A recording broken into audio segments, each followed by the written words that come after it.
hate interrupting this music. Yeah, folks, Quillykin here, and welcome to our Saturday live stream, where we're going to be doing things a little bit differently today, because normally, of course, on these live streams, we play games, but here, we're going to start off by looking and talking about Europa Universalis 5. So EU5 officially announced, to everyone's shock, as what was actually Project Caesar, over on Thursday. That was the announcement. And immediately after the announcement, I was able to make live a first impressions video. At the time, I could just do the video. I could also show it on the stream, but that was more or less it. We watched it together, and that was all we could do. People had lots of questions. I said, I can't really answer them right now. But today, we can do a lot more talking about things. I can't show you any new footage, unfortunately, but we are able to go and look at all of the footage from the first impressions video, and we're going to do like frame by frame analysis here and try to answer as many questions as possible. 30 minutes before unpause may literally be the case. We may not unpause this screen for 30 minutes. So I've got it loaded up in VLC over here so that I can scrub back and forth relatively easily, if at all possible. And we're going to jump in there. I did want to address one question over from the YubTub stream.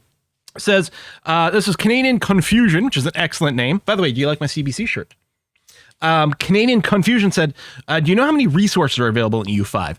I don't know the number, and I did do a quick little Googleification and different things like that to see if the number of goods had been specifically mentioned. No, I couldn't find a specific number, but it's something we're going to try to keep our eye on once we get into one of the goods screens. I mean, there's got to be, I don't know. There's got to be at least a couple dozen, but for all I know, that might be, maybe there's just 20 and I'm overestimating. Maybe there's like 75.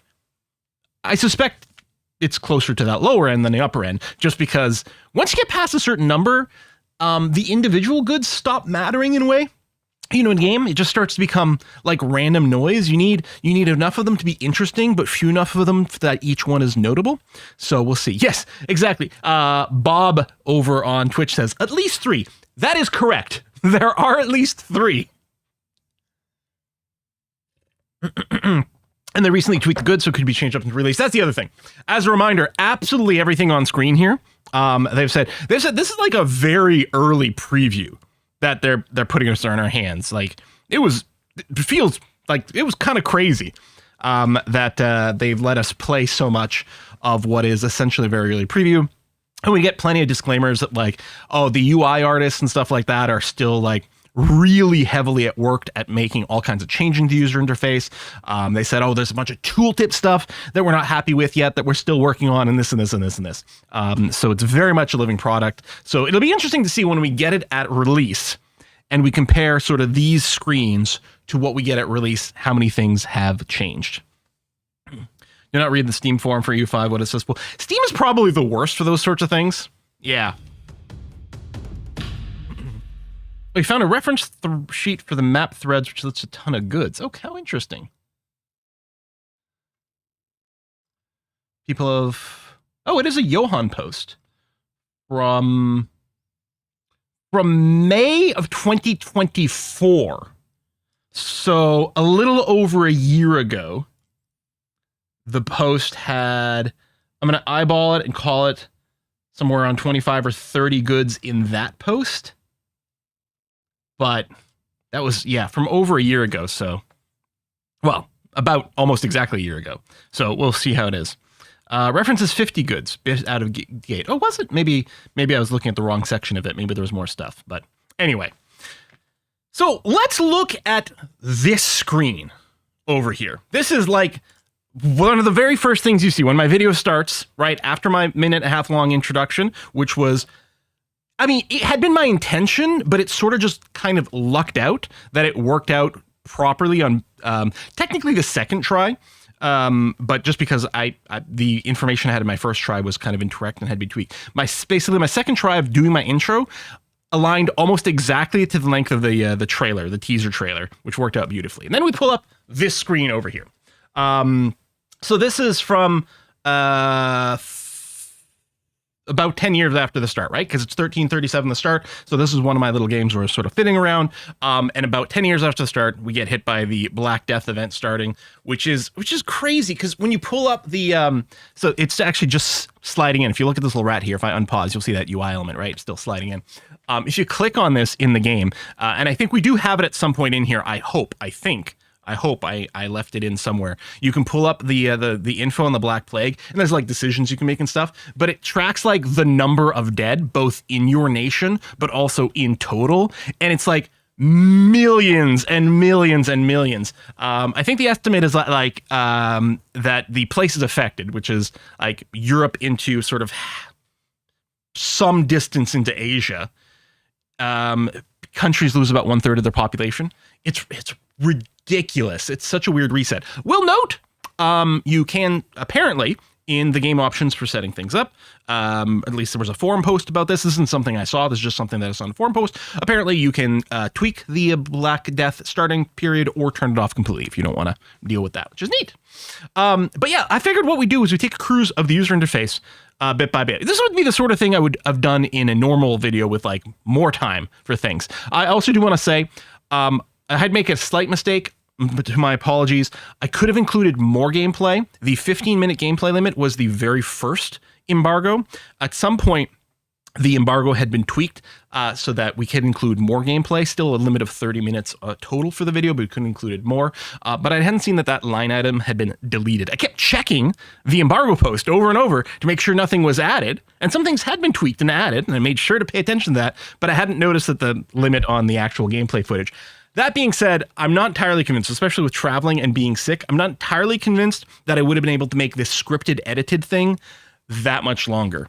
So I might have just gone to watch me play the first 30 minutes of EU5, which honestly probably wouldn't have been as good as what we ended up with here. So yeah, okay, over on the top, this section here is for the estates. In EU4, estates came as part of an expansion.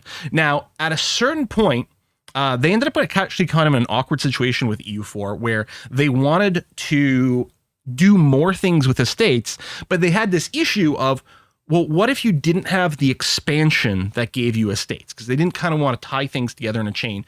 I mean, older games would usually have this. Usually older games, expansions and things like that kind of came out in an order and you had to get them in that order. With EU4 and things like that, their policy was like, well, you can pick and choose which of these expansions you install, and they shouldn't rely on one another. But it meant that like a lot of the estate mechanics were limited to just what came with that specific expansion. I can't remember which one added the estates, but that one there. Eventually, what they did, if I recall correctly, with EU4, they moved the estates to a baseline feature, which is always a tricky thing to do because that sets you up in a better position for the game going forward, and that you can support estates as a, first-class feature that you can expect to have exist. But then it means like, well, what about the people who paid for this expansion? Now you made one of the features as a baseline. I can't remember what they'd done, to try to hopefully make that balance out. But at the same time, at a certain point, the expansions get so old that like, well, I mean, what are you going to do? But here we definitely do have estates in the base game right from the start, and it's considered such a tier 1 feature in terms of importance that you actually get the info on your UI over here. So that's what you've got here. A lot of the nations have 4 estates. Scotland actually has a 5th one because they have a clan estates. So we've got and they do get named. So you've got your nobility estate for Scotland, they're the lairds. L-A-I-R-D, lords, lairds. And then you get your burghers, which is your commercial people, your sort of middle class bourgeoisie kind of thing, your clergy, your commoners. And yeah, Scotland's, we got our tribesmen, our clans people. And these are all tied into pops, to actual pops. So the clan estate is tied to the tribesmen pops. The commoner estate is tied to the peasant pops, and that sort of thing. So the happiness of the states can be tied into there. Then we got money. Makes sense. This Is this a breakdown of the power of the estates? I think it is, because I think with the blue background here is the nobility estate, and you can see the blue background here. I mean, you might have to squint a little, especially depending on the resolution of your particular viewing thing. But the blue part of the circle is super huge here. And yeah, the lightning bolt, I'm pretty sure, is the estate power. We'll be looking at the estate screens later on. So we're 10 minutes in the stream. I haven't unpaused yet, so that's great. We're still in like the first frame of this particular video. Oh no, technically I unpaused for a second so that we could see the little rat UI animate. One of the issues of Scotland, and one of the things that's going to contribute to nations feeling more distinct with one another. Not only do we get various like sub-stories, and I did talk about it in this video, and we'll talk about it some more, right? Like Scotland's got its story at the start with its ruler, Henry, being a kid, being off in France. We start in Civil War. We get all these like events related to England and with France and various stuff like that. But just the balance of power of the estates is going to have a huge impact on how you play the game. And yeah, as Scotland, and I can't remember, but I feel like the nobility estate starts with like something like 70% power, and your crown power starts at something like 7%. Which is ridiculously weak and bad. So that's going to be an interesting thing to balance. So anyway, I think that's what that is. Yeah, so that's, you know, our current treasury, how much we're making. We've got our stability over here. Stability, so in EU4 was like -3 to +3, right? Here, I think it goes from -100 to +100. And it's got like, you can see it's got a tick rate over here. You've got when we look at the economy screen, there's going to be a slider there for boosting stability in a similar way to what we had a slider in EU4 for what? Burning away inflation, for example. Well, you've got one for stability over there. So you can spend more of your treasury to boost your stability a little bit more. It's also something we can do with cabinet actions, which we'll talk about when we get there. Corruption. Corruption's probably the one I'm thinking about, yes, that you could spend to bring it down. Here's our population. So that's going to be a very key number, and you can see it's currently going up. And again, with the black plate, it's going to drop substantially. Now, in the presentation by Paradox, they talked about how having a larger food surplus will likely lead to a greater population growth. Playing around with the population growth mechanic wasn't one of the things I was able to explore very deeply, but it's probably going to be very important, because very much like we'd often run into with Victoria 3, it's like, well, I would love to build this like factory building in this province over here, but there's no workers available for it. And so that's something you're going to have to balance. It's not like EU4 where you just have these building slots in provinces. Now, don't get me wrong, like abstraction and gamification is important. We're obviously not simulating the entire universe atom by atom in this game. So at no matter what in a game, certain things have to be abstracted. And I think building slots were a perfectly valid way of representing the capacity of a province in EU4 to have buildings, representing, you know, sort of combinations of population, infrastructure, economy, and all kinds of stuff. But here, there are no more building slots for the provinces.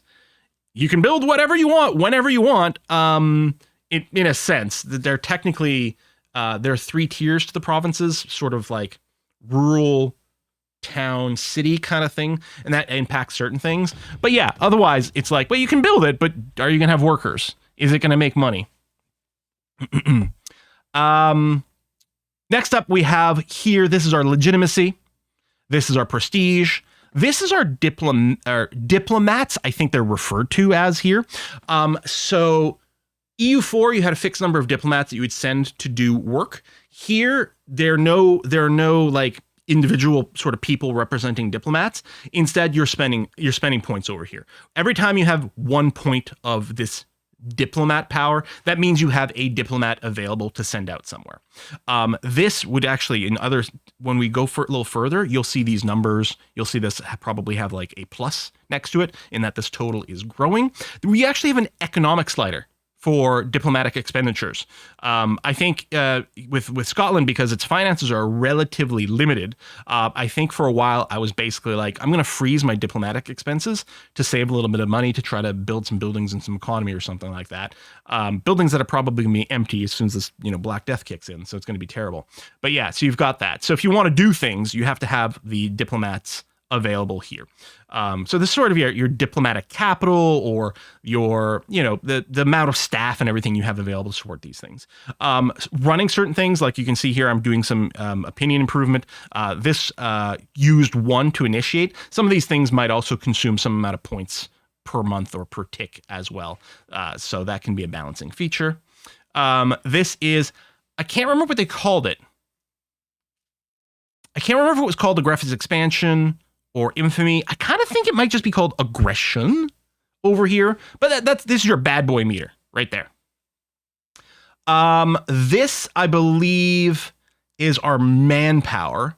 And this is our like naval manpower, whatever that's called, I believe.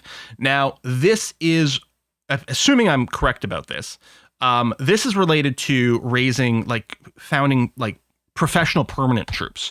One of the things we talked about in this video is that in EU5, unlike EU4, in EU5, you can levy your population to raise them up as troops, like what you would see in Crusader Kings, because this is early enough that that sort of idea of like giving a bunch of peasants some sticks and then sending to war was still very much a thing. But doing that does represent the actual physical population of those provinces being pulled away from their homes and their workplaces to go and fight, which means while you're fighting a war, a bunch of your factories might be empty because you've just gone and mobilized all those population. But you can go and also form a permanent professional army with the manpower. Those are going to be higher quality troops and they'll always be around. So that represents a lot more the EU4 style. But early on, you're going to be playing almost Crusader King style with your troops, raise them up at war, bring them down at peacetime. Get him to put the red shirt on. Yeah, exactly. Oh yeah, sailors. Yeah, probably sailors is what it's called. I'm like, what do you call naval manpower? Yeah, probably sailors. It's worth noting you can also levy ships during war, and they'll just be called like fishing boats basically. But you can get some extra ships to help you ferry some troops around and things at war from just levying your population. We got our ranking over here. Yeah, the current date and time, the current age. There are a number of ages to progress through. And then the outliner. The outliner actually starts some of the screens when we play. The outliner you'll notice will be quite collapsed and small. I quite like the big expanded one, and so mostly you can toggle. I think it was this button over here, toggle the expanded outliner, which I mostly like. Yeah. And then we get the notification in the bottom right corner. They're quite small. I think a few people talked about like the font in a couple of places. Admittedly, these numbers are pretty small, but that's probably pretty fine. And playing it on my monitor, it's just 1080p. It's not even a very big monitor. It seemed fine when I was playing it. How is text spread done? That's a good question that I don't know the answer to. All right, I think I can probably unpause and see what else. Oh, well, speaking of some tech over here. So research, there is a research tree. There's actually multiple research trees. Each age has its own research tree. I believe some of the cultures and nations you can play have their own extra techs in there, right, to represent their unique sort of cultural stuff. We don't have the idea system from EU4 doesn't exist in here, and I don't believe the mission system exists in here either. But some of those things exist kind of as part of a tech tree that you can research. And the research speed is going to be based on the literacy of your population. And I think the ratio of clergy. Oh, there are missions? Sorry, my bad. But I think there's something specifically about the ratio of clergy pops to everything else also has an impact on your research speed. So there you go.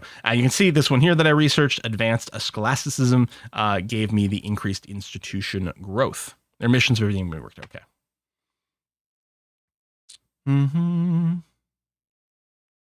So, okay, there you go. So I've clicked here on the Black Death situation. It just started out.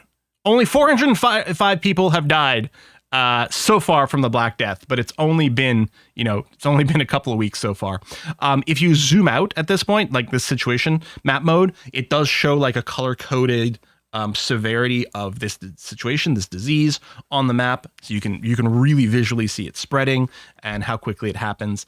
And then you do get some actions that you can do in response to the situation. I don't know what other situations there will be in this game, but it's quite, clearly the system is going to be in here. And so early on, you can isolate the country and do things. And then once it reaches your country, the decisions you can make here will change. Where does it start? I don't know. Like we had the event, the pop-up there where we're saying it started in Engel, right? I don't know if it's a fixed starting location. I don't think it is. I think it does have like kind of a zone it can kind of start in, but I'm not entirely certain. You can see here, isolating the country, right? We gain isolate the country for forever, basically, until we cancel it. You can mouse over that for the effect. But you can see enacting this, where's my head? I'm not blocking that, right? Yeah, enacting this costs 10 stability. There's quite a lot of things that seem to cost stability. One of the biggest costs is actually revoking a privilege from one of the estates. Seen different starting. I'm pretty sure I have seen different starting positions. Here's just showing off this old alliance event that can pop up. We can choose whether we're siding with France, which obviously we are, but you can, of course, not side with France, in which case you get a huge opinion boost with England. And it'd be interesting to see what that leads to in terms of can you solidify your ties with England, get yourself royal marriages and end up sort of just merging things together that way as some sort of, some sort of united kingdom. Crazy idea, but who knows what could possibly happen. Yeah, you got both trust and opinion as separate things. So trust really comes down to, someone might not like you, but might still have a high trust in you in that they know that you're going to be true to your word, whatever that might be. It doesn't sound feasible, the idea of a united kingdom. Yeah, exactly. And then here we're looking at another situation. So, right, we were looking. So this is from a different version of the game. This is a few years before that one. We looked at the Black Death situation here. This is a different situation called the 100 Years' War. We're not actually at war currently. The war hasn't actually broken out. This is just overall the situation aspect of it. And yeah, we can choose to ally ourselves with one side or the other. We're of course going to ally ourselves with France, and you can see, this is the alliance effects over here, military access, fleet basing right. It costs a little bit of diplomatic capacity for both sides. And France spreads 50% more embraced institutions to Dunfermline. So if they have institutions, it'll spread more to me, and vice versa. And yeah, relations will end if, war breaks or anything like that. Sort of what you might expect over here. There we go. All right. I've clicked on the economic button, so let's talk about that. Yeah, it makes sense. Yeah, exactly. The thing I've seen before is that there's no such thing as the 100 Years' War. It was 100, well, or more accurately, maybe something like 110 years of wars. I think I've also seen the argument that it wasn't always, the concept of like a nation state wasn't really the same back then either. So a lot of times like the warring wasn't between England as a whole and France as a whole, as opposed to like some English counts and dukes versus some French counts and dukes. Rizuki said 116 years. I was going to say 117 years, but I was pulling that out of my behind. Just like how the Holy Roman Empire was neither Holy, Roman, or an empire. All right. Well, I don't know. We're going to be looking at this trading screen a lot here, so I'm not sure that this. Well, it's there now. We can talk about it. So I clicked on the economic panel, but I'm on the trading tab over here. Which is defaults, when you go to the trading tab, it does default to your primary market, which me as playing as Scotland here, I'm in the Dublin market. But these two buttons here let you cycle between them. And if you're on the markets tab, it'll show you all the markets that you belong to. And there's also a button for you to create your own market. Now I did technically click it, but I didn't experiment with like, well, what's involved in actually making a new market that's dominant somewhere or something like that. But it's really interesting to see. When is EU5 releasing? They haven't announced a release date. It looks like they may have inadvertently let it slip that their intention is a 2025 release. So for this year, but that may have been slightly inadvertent rather than an official statement about it. So we'll see. But you can see currently I'm trading furs from Riga. So this is the Riga trade node, or the Riga market, I should say, to the Dublin market, of which I happen to be part of, and I'm making some amount of money from bringing it back and forth here. There you go. Here's our balance tab. There is this button here, which I don't know if I show up here. I think I show off in another section of the video, but by default, this is hiding any of these items where the value is just 0, where it's not being used really. Army maintenance is currently 0, but it's used and it's important. So there's like more things that can be in this list. I don't know if I should move my head. I'm probably blocking something here. I'm probably going to move my head a whole bunch over the course of this video. But we can see a lot more sliders than we've got in EU4. We've got a minting slider, which in EU3 you had that, right? So minting more coins gives you more money in your treasury, but starts to increase inflation. We've got tax rates for each of the different estates. So you might see more or less of these depending on how many estates you've got. Again, I think when I'm playing as Naples, I think I've just got the 4. And I think they're the 4 common ones. I think nobility, clergy, burghers, and then the commoner estate. I think those are the 4 standard ones. Here we've got a bonus one with these clans here for our tribesmen. Devs need to reserve a spot on screen for streamer heads. I know, right? Like, why don't they base everything around what I do? Anyway, so you can tax each one of these estates separately. They do have a maximum tax that you can assign to them based on probably privileges, probably their own power and things like that. So some of them, depending on what stage of the game you're in, you might be able to tax some of these more or less than others. And they're going to have individually more or less wealth. So it's going to have bigger or smaller impacts on things. But what's quite handy is each one of these has an automation button. So these, whenever you see these little gears over here, these are places where you can automate things. Now, a lot of times there's a lot more of them on the screen that you don't see until you mouse over. Like you can just see over here where I'm mousing over this balance tab, you can just see the ghost of that automation icon showing up there. And I suspect if I kind of unpause it, there you go. See, it like increases in opacity when you mouse over it and then it fades away again. So these little automation things are hidden all over the place. So these buttons over here just set these tax rates automatically on these estates for you, if you've enabled them, to make them no worse than 50% unhappy, or to keep them above 50% happiness, whatever it is, right? So if these guys are miserable and you've got these on, it'll actually not tax them at all, which is actually, I think, what we're seeing here with the prelates, which is, I think, what my my clergy estate is called here. Or maybe they just can't be taxed for whatever reason. But yeah, so it'll tweak it, because sliders are great. We love sliders because of the concept of the amount of control and fine tuning that we've got available to us. But this would be an example of something that would be so annoying to constantly tweak, especially if you're just trying to keep people just at 50%, right? Not let them dip below 50% where they're technically become unhappy. Well, then you just whack those on, and these meters will try to tax them as much as possible without dipping them below 50. So that's kind of nice to have. Now, if you are targeting higher numbers or whatever, you turn them off and you still play it manually, but you get lots of options for controlling. On the other side here, so minting, trade income, diplomacy, that's like constant diplomacy costs. I think I'm making money here because as Scotland, I have a vassal. The Isles over here are my vassals.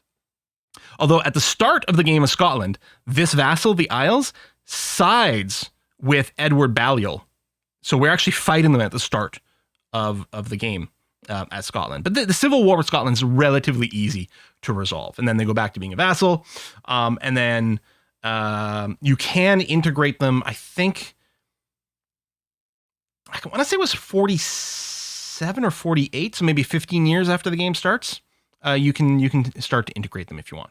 Cost of the court. So this directly impacts your legitimacy. So you can spend more money on the court to boost your legitimacy a little bit more. Army maintenance, Navy maintenance, fort maintenance, pretty standard stuff. These automation buttons are just, if you go to war, it automatically sets them to 100. Little convenient thing. We've got that in EU4 as well, right? Automatically raise fort maintenance when you're at war, for example. So that's all these do. This makes sure war starts, sets them to 100 if you've got those turned on. Diplomatic spending. So this is what I was saying. Your diplomatic points, which is over here. This is how you can initiate various diplomatic actions, like improving opinions or doing espionage stuff. It costs you these diplomats, and so you can tweak your spending here to have more come in more faster. Lots more provinces, Ireland in EU4. There are a lot more provinces altogether. I believe in EU4, there are 3,200 land provinces. And in EU5, they say there are 27,000 locations. So there's a lot more territory in this game than the previous one. Stability, spend money, boost the stability over here. Trade expenses. We got a loan because Scotland is poor and war is expensive. Inflation meters are currently sitting at 0, and then trade efficiency over here, which is used for a lot of things. Any questions here before I move on? Do you think more locations are good in this case? I think so. Now, first of all, it's important to note that the locations are grouped into provinces. So, and certain things happen at the province level versus the location level. So even though there's a lot more locations, and then you get all the advantages of the granularity of having so many locations, some mechanics happen at the province level, which is good because you kind of don't need some of these things, you don't need the tedium quite as small. You can zoom out slightly more. I think, for example, buildings get built at the province level rather than the individual location. I think conquest, like if you conquer territory and like take it from someone, I think like in a peace deal, I think you take the province as a whole. I think. Not entirely sure on those things. So that's the question I was just wondering, Henzu, is can you control half a province? And to answer that, I don't know. I don't remember where the divisions happen. And we've seen that in other games. We've seen it in like Victoria 3, where you have half of, a state or whatever. But an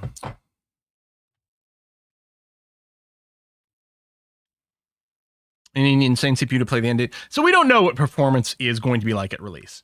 One of the things you always have to be careful about with these early release games, right, is the double-edged sword of when there's something that you see that's like, well, this isn't ideal. And then you say, but you have to be like, well, yeah, but it's early. It's not early. It's not even early access. This is a pre-release build with very limited pre-release build. And you don't want to use that to make excuses, because what can happen in games, people say that all throughout, and then the game gets released and it's still like that, right? But at a certain point, that should almost be punished more. If we have said thing X is a big problem throughout this entire pre-release period, and then thing X is still there at release, you should get spanked harder for it than anything else, right? In my opinion. So performance-wise, runs great until it sort of stops running great, and then you reload, and then it runs great again. So that to me is more like, just accumulation, garbage collection, memory leak kind of stuff, rather than core game performance issues. Which is good, but I didn't play into the super extended late game. But the issues I had with performance and the fact that they got cleared on a restart told me more like, okay, that's just some memory leak cleanup shit that is way easier to deal with. Like, as a programmer, that can be a pain in the ass to deal with, but it means it's not indicative of like a core architectural problem. But we will have to see what the true end game feels like and all those things, and yeah, we'll know. EU4 had that problem forever. I mean, it is the nature of the complexities things, and I don't know, different things, and there's so much data to keep track of. Then like, what do you clean up? Like, we sometimes use the term memory leak in more ways than necessarily appropriate. So, how to explain this properly to like non-programmers, for example? Like the truest, most problematic version of a memory leak is when you're running a game that doesn't use managed memory, you have to manually allocate memory to hold like an object, like, oh, there's a new character or something like that. So you allocate some sort of memory to it. And if you never deallocate it, but you no longer have anything pointing to that object, it is just lost out there in memory, and it can never be freed. And then your program just starts to bloat more and more and more. So that's like that's in what I would consider almost a true memory leak. But there also can be situations where you still totally have pointers to all these objects. They're still being tracked, but maybe they're not being used in a useful way the same way, and they could be cleaned up, right? And I think there's a lot more of that sort of thing that might happen. In CK2 at some point, there was a lot of problems with these games slowing down as they added more stuff and you got into the late game. And so they added in this sort of sweeper feature where they would periodically go through and try to prune unimportant characters. So that would be an example of, that's not a true memory leak, but the end result was the same, but then there are ways to fix that up. So is the issue here that they're just tracking more and more and more stuff that they can be like, okay, now we're going to go through and figure out what we can periodically sort of sweep away and clean up. So I don't know, we'll see. Yeah, I like that we get the chat saying the UI looks atrocious and love the UI simultaneously. Again, the UI is one of the things we were explicitly told they're still working on. Whether, like, the problem is the thing that they're working on might not be the thing that you hate, or the thing they're working on might be the part that you love. So we don't know where it's going to go. But yeah, performance is going to be something that's going to be very hard to address at this point. One thing I did feel like a couple of things, like with the outliner when it first pulled up, for example, I was like, oh, it's quite flat. And I was like, I don't know. And then once I started playing, I was like, oh, no, I just like it. I very quickly got used to the UI. Part of always the issue with this is like, well, we've got, 1,000+ hours in EU4, plus thousands of hours in all the other Paradox games. So you come in here and it's like, oh, it's not the same, it's different. But, after I'd been playing for a while, it was like, it just is. It's fine. It's super effective. Okay. So this is a section where I was talking about no mana points. And it's like, fine. So there's no mana points, whether maybe you hated mana points, maybe you thought they were cool and fun and whatever. At the time, when I made the transition from EU3 to EU4, I actually thought the mana point system was quite strong and effective. It fell into my philosophy of what's important with games, which is what I always refer to as important and meaningful decisions. When you had to choose to push a button to spend, 100 administrative power, that was a big goddamn deal. Why is the phone ringing? Hang on, let me make sure it's nothing important. It's my parents.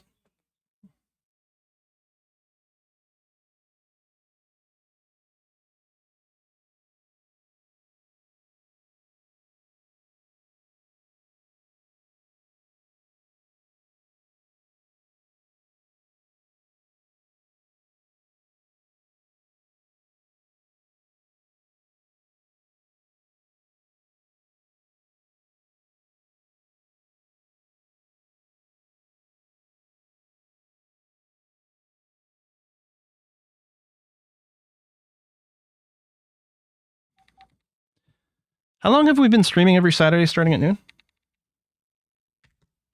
It's okay. I forget shit all the time too. What am I going to do? Blame my parents? No. They were just checking on me. Making sure I was feeling okay after feeling ill earlier. You're asking Quill when EU5 is releasing. Exactly. Like, you can tell me. It's my mom. I have to tell her the truth, right? Okay. Right, mana points. Yeah, so admin was particularly interesting because, like, the biggest thing to think about the mana points is they sort of translate into technology, right? Ultimately, you needed, like, what we're calling mana points, which are monarch points, that, the administrative points, diplomatic points, and the military points.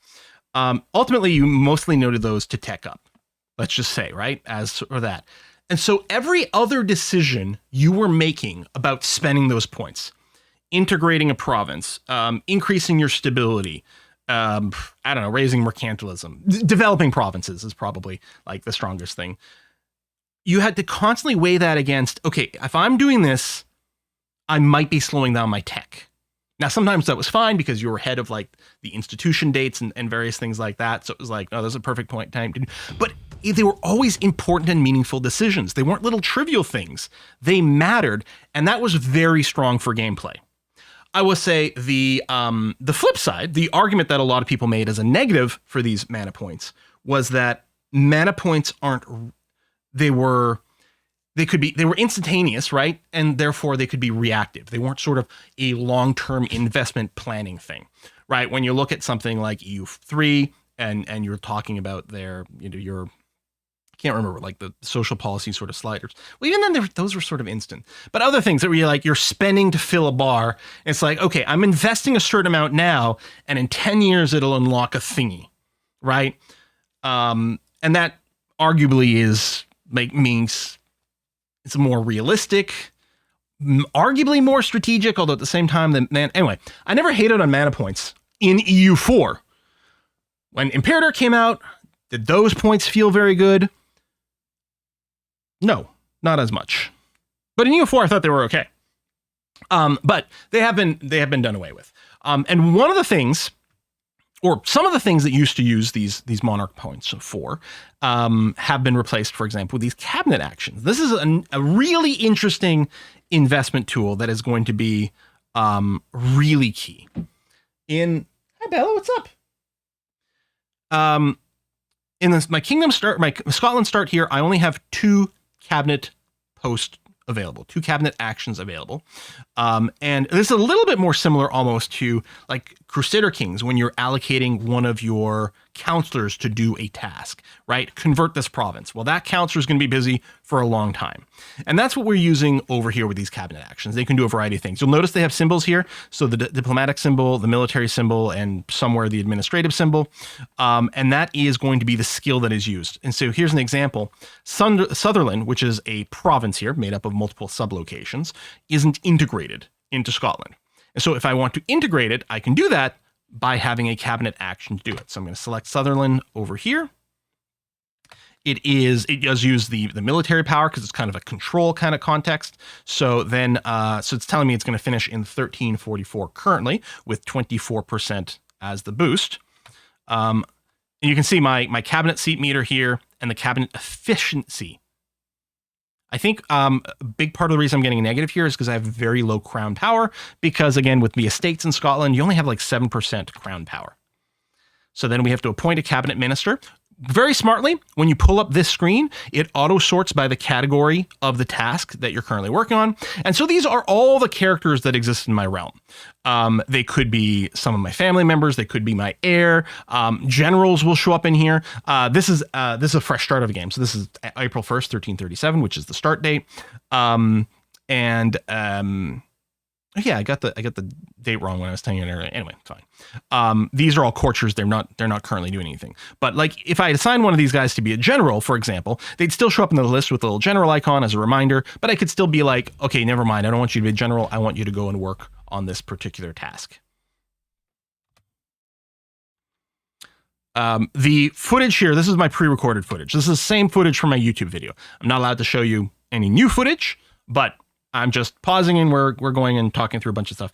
Yeah, April Fool's 1337. I know, April Fool's Elite. I keep meaning to check out like on the Wikipedia to see if anything specifically happened on that date and why they chose it. I don't know.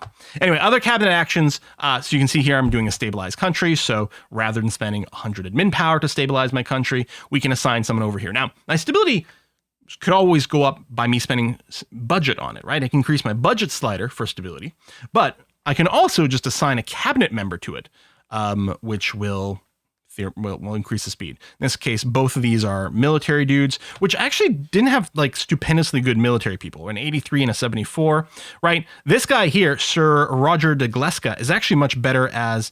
Oh, I was saying these were the diplomat icon, but no, those were the admin ones. He's actually much better as admin stuff. So after we've run maybe him a stabilized country a little bit, what I might want to do is put him on an admin-centric job instead, because he'd actually do a pretty good job of that. But I did run a lot of time, especially at Scotland here. There's a lot of potential for negative stabilizing events. There's a bunch of conflicts with like some of the clans and... a lot of complaints from some of the lords of like, oh, you didn't build enough fortifications on the border. I'm like... I'm broke. How am I going to build more castles? People, what a bunch of bastards.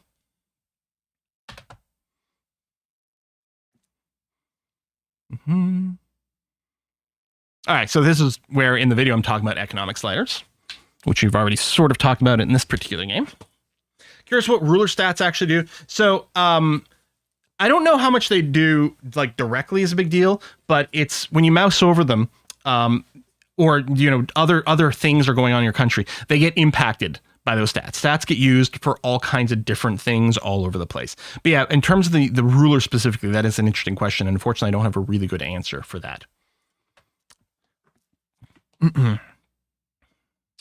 Building more castles is easy. You just get a pawn to the back row. Yeah, but why would you do that when you could just get more queens? What buildings you build? Most of the build, apparently, trade buildings are broken OP in this build. Ooh, that would be interesting. Mostly I was building things that were directly benefiting like goods that my population needed the most. In Scotland, I think the cloth weavers, I think, had a pretty good like value being listed.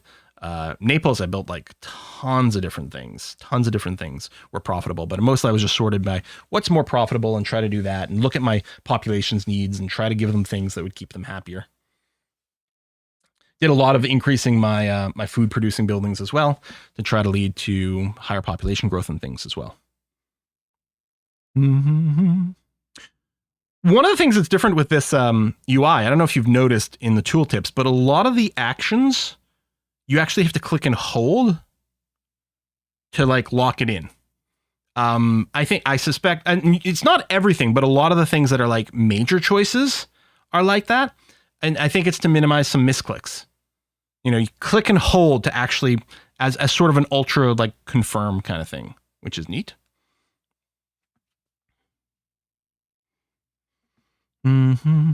Hey, Pravis, starting 1337 because EU5 is clearly for elite gamers.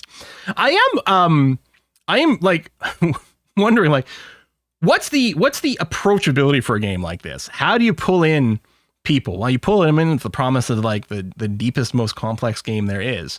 But like, I think there's a reason that most companies don't make games like this, because how do you justify this to like the suits in charge to try to make a game like this and sell it, right? Ridiculous. Click and hold mechanism clearly explained. Oh, it's super obvious. Because first of all, when you just click, nothing was happening, but you can see it in a tooltip, and as you hold, you actually see the little progress meter. Well, I'll try to highlight it next time it comes up. And yeah, hopefully the automation will make it approach. Yeah, we'll make it more approachable. We'll see. Oh, here you can see the sort of collapsed outliner view, which is nice that it's there. I always expand it because I want more info, but it's there. Mm-hmm.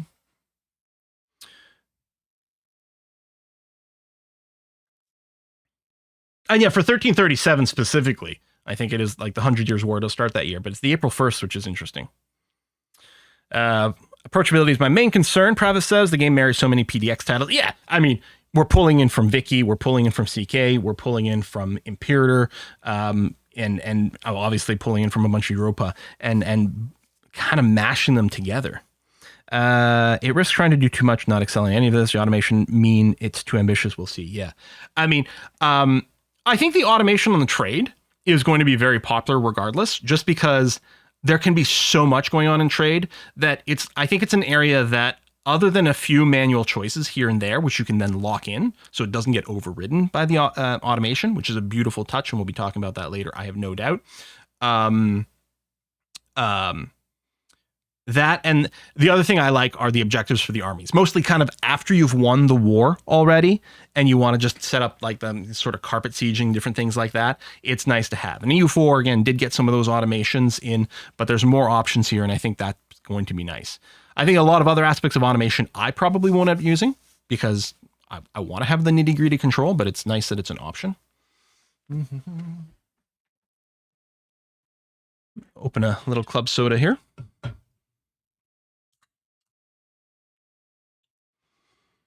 Able to explore how good AI is. That's not definitely something I can't answer at this point. I wouldn't know, right? Like, I didn't get good enough at the game to be able to be like comparing myself to the AI stuff, and it's almost certainly still going to be something that is actively and hardcore being worked on.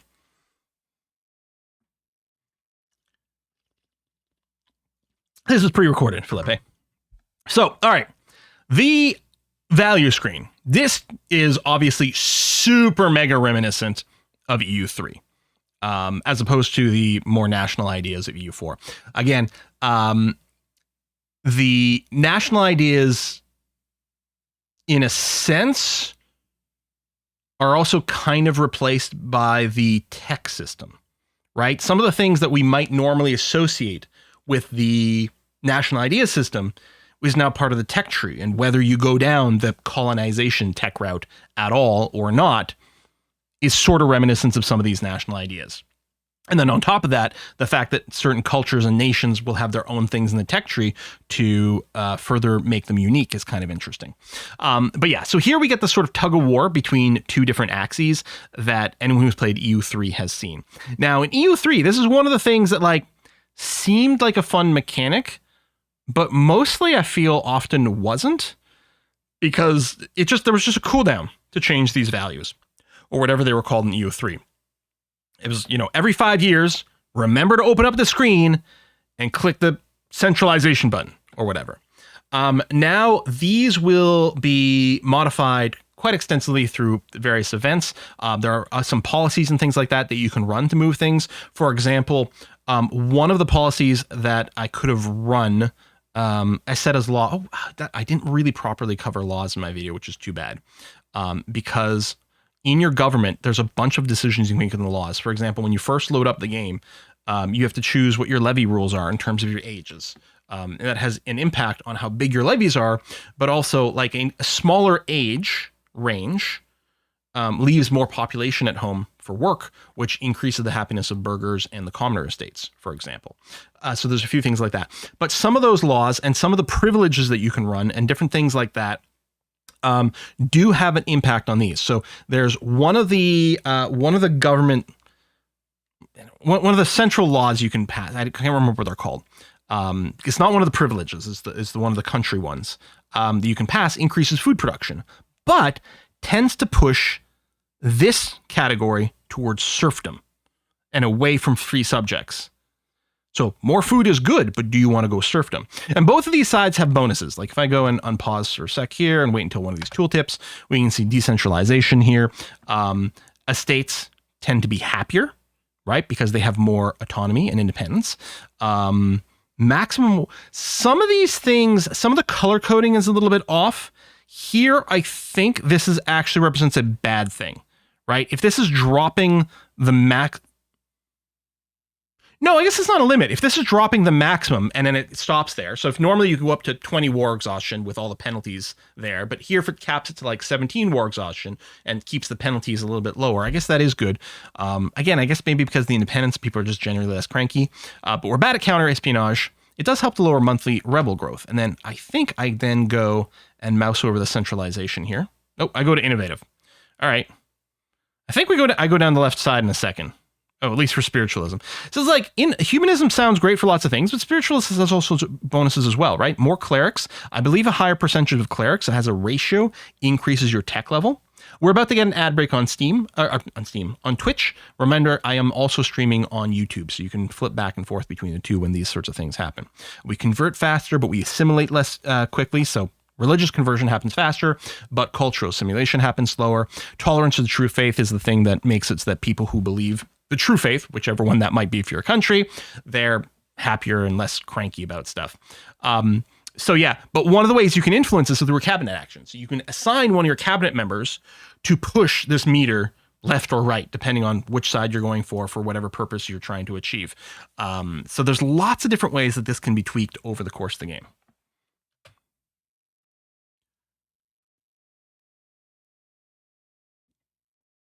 More clergy for more asphalt. Oh, hey, there we go. We finally moused over centralization. I was pretty sure I did.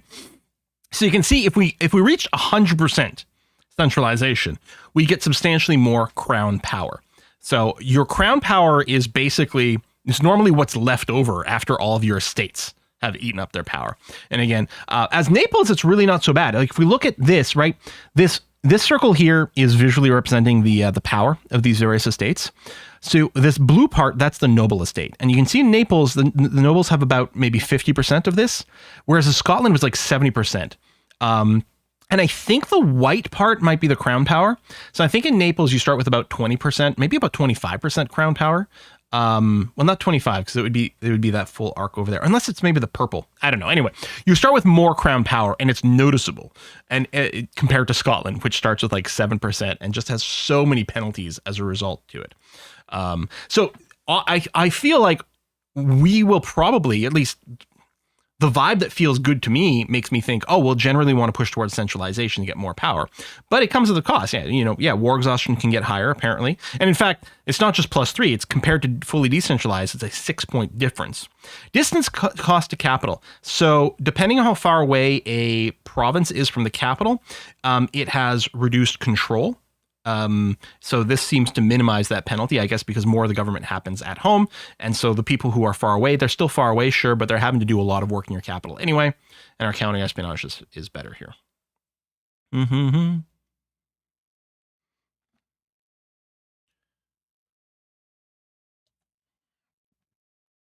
Tech tree is always a good idea. I would prefer less nation-specific text, or at least attempt hard-code historical building archetypes.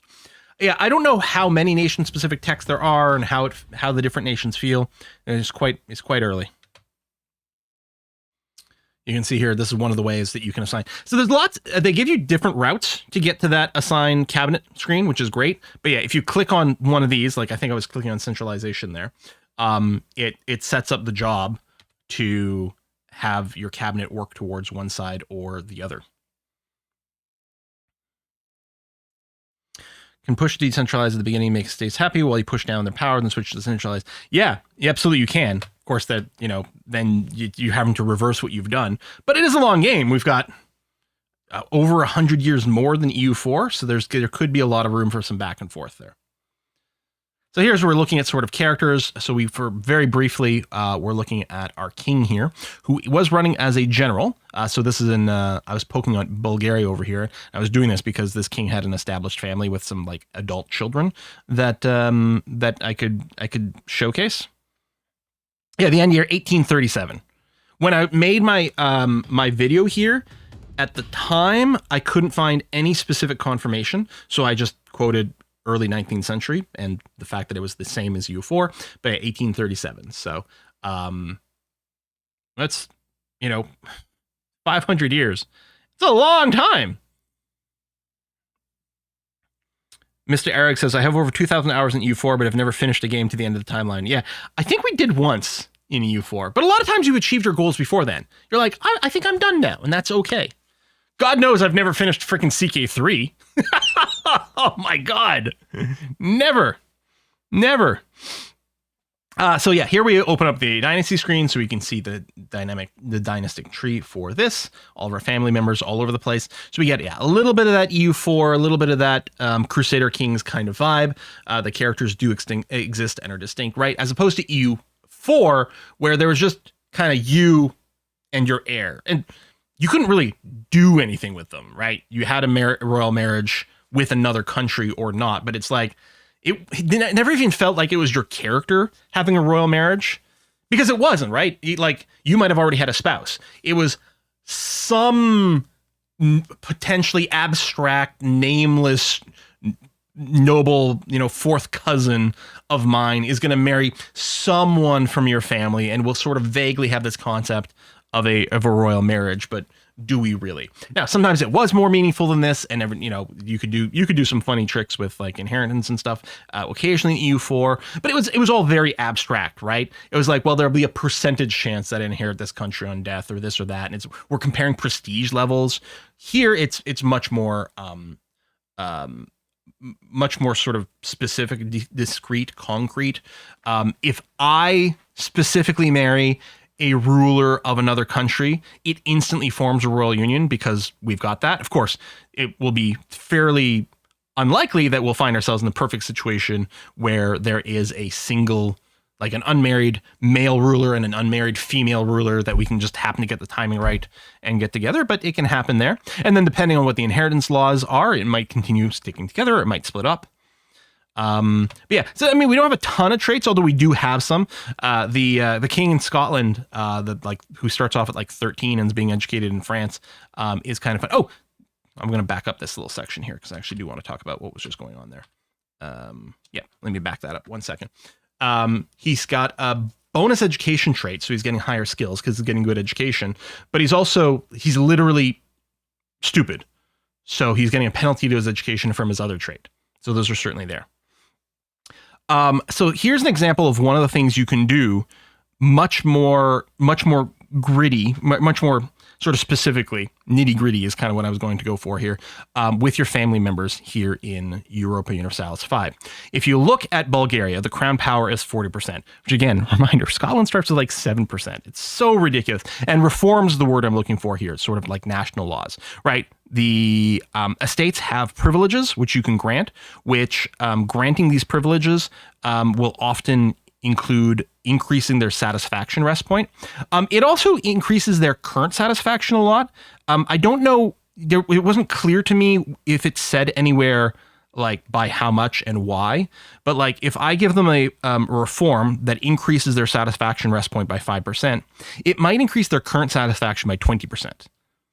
So, it'll increase their resting point to 56%, but they'll be sitting at something like 75% satisfied for now and then slowly decreasing, which makes sense. You've just granted them something, so they're going to be very happy for now. The shine will wear off, but they'll remain.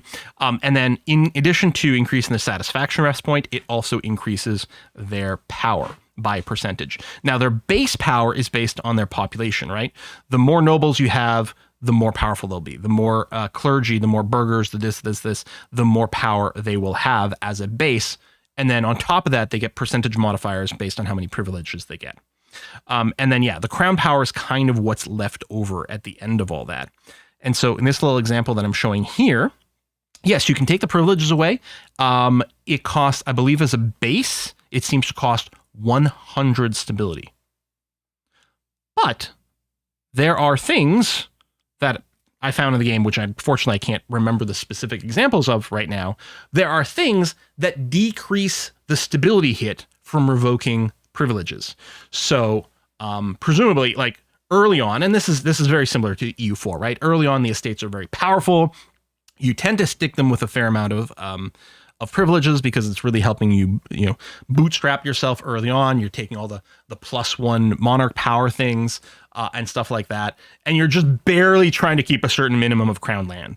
But by the time you get, later on and you want your absolutism, you're just like yoinking that crown land back over and over and over again. And you're just trying to keep them to the point of not rebelling, or you're letting them rebel, but you've got a powerful enough army at this point that you can just handle it, right?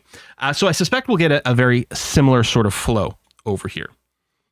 Where you're granting them privileges early on because you do get substantial boosts.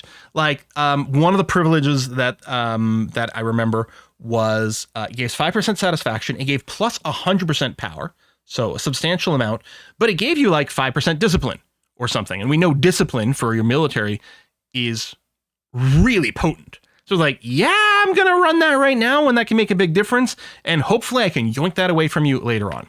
But here we can see I've my crown powers at 40%. I'm going to go into the cabinet screen over here. And what I'm going to do is I'm going to replace some cabinets, which changing this is going to give me a stability hit, but I'm just doing it as a demo here. I'm looking for a family member. There is, I don't know if I show it. I know I show it when I'm talking about goods. I don't know if I show it here, but you can search for like all kinds of different things, not just the name, but all kinds of different characteristics. And clicking this filter button here will also give you a bunch of quick buttons for things, including being able to filter for a particular estate. So here I searched for my last name, found one of my sons, and then confirm, right? What estate does this character belong to? Well, he doesn't belong to any of the like regular estates. He belongs to the crown estate.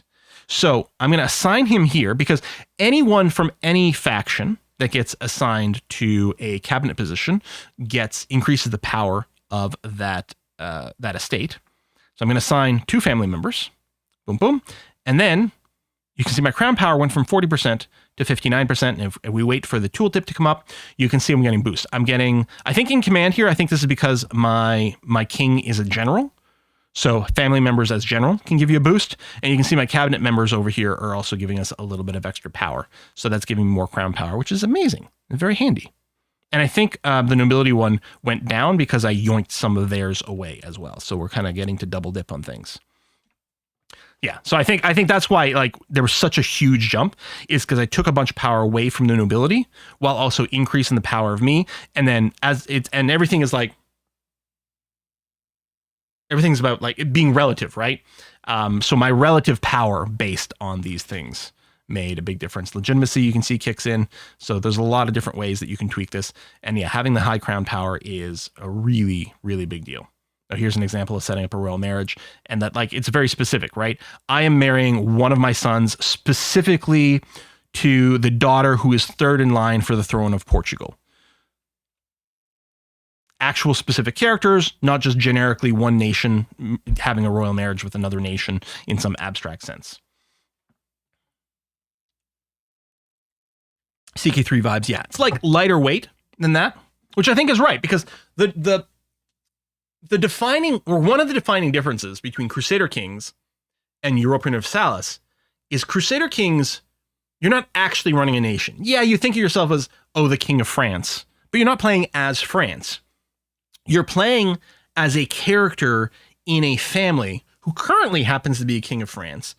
But that might not be the case tomorrow, because first of all, there might be a France tomorrow because it's broken up, because all kinds of different things go. But you're playing as your dynasty in the long run. You usually have a very strong link between your dynasty and some country. But in Crusader Kings, that doesn't have to be the case. Things can change dramatically. Whereas in EU4, the idea is always you are playing as a nation. The nation happens to have some characters in it, which in EU4 were fairly weakly represented. And in EU5, the characters are represented a little bit more strongly, but you're still playing as the nation as a primary. As Naples, you do start in a royal union. It's called the Quadruple Union, which is one of the organizations. We talk about organizations a little bit later on. But here's an example of my king in Naples kicking the bucket, which completely transforms what my personal union is. Now I have a union with Croatia, Hungary, and Naples. And in fact, I think I'm even a different dynasty at this point. I think I had a last name, and I think I have a different last name at this point, because that's just the way things went. I might be misremembering that, but it's fine. I'm still playing as Naples, but now I have a union with some different people now. So sure, why not? I squeeze of Imperator, yeah. Imperator had lots of great ideas, and apparently it's in a really good state. I keep meaning to revisit it. Apparently with the 1.3 patch, and I can't remember what the big fan mod that's kind of like the big, it's like an unofficial expansion for Imperator. It's apparently fantastic, stupendous, and an excellent thing to play. But, you know, time. Invictus, thank you. Time is hard. But you always return agency over the country, even as junior partner in the union. So I haven't experimented with too many things, but so far it's been fine. Yeah, so far it's still felt like that. But yeah, I don't know. I don't know what the status of various things are in terms of junior versus senior and how that feels like. So this is an example of looking at a specific location. So I'm specifically looking at Dunfermline over here. I guess, is this when I'm probably moving to the section talking about pops, because I'm looking at the demographic breakdown over here in Dunfermline. We can see all the different social strata that are available in the games, and then the culture breakdown in this particular area, and then the religious breakdown. 100% Catholic, it so happens, Scots and Highlands. There are, in Scotland at the start, there are at least 4, if not 5 cultures present throughout Scotland, but in this particular province, just these two, the Scots and the Highlands. This is the capital.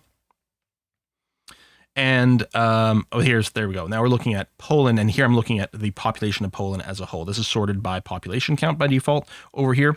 We can see these are all peasant class. We've got Lesser and Greater Polish that we're seeing. They're in different areas. Then we've got the religion. And I don't remember. Yeah, I was going to say, we mouse over some of these things. So satisfaction. So the Greater Polish peasants in Oborniki, specifically the province that they're in, they're apparently 100% satisfied. Now, peasants are fairly easy to keep satisfied. They just want to be kept alive. They want to be not starving to death is basically the situation. And even then, you can see here they've got a slight shortage of cloth and fish, but they're still happy enough at this point because, yeah, I think just being commoners, they don't have a lot of expectations.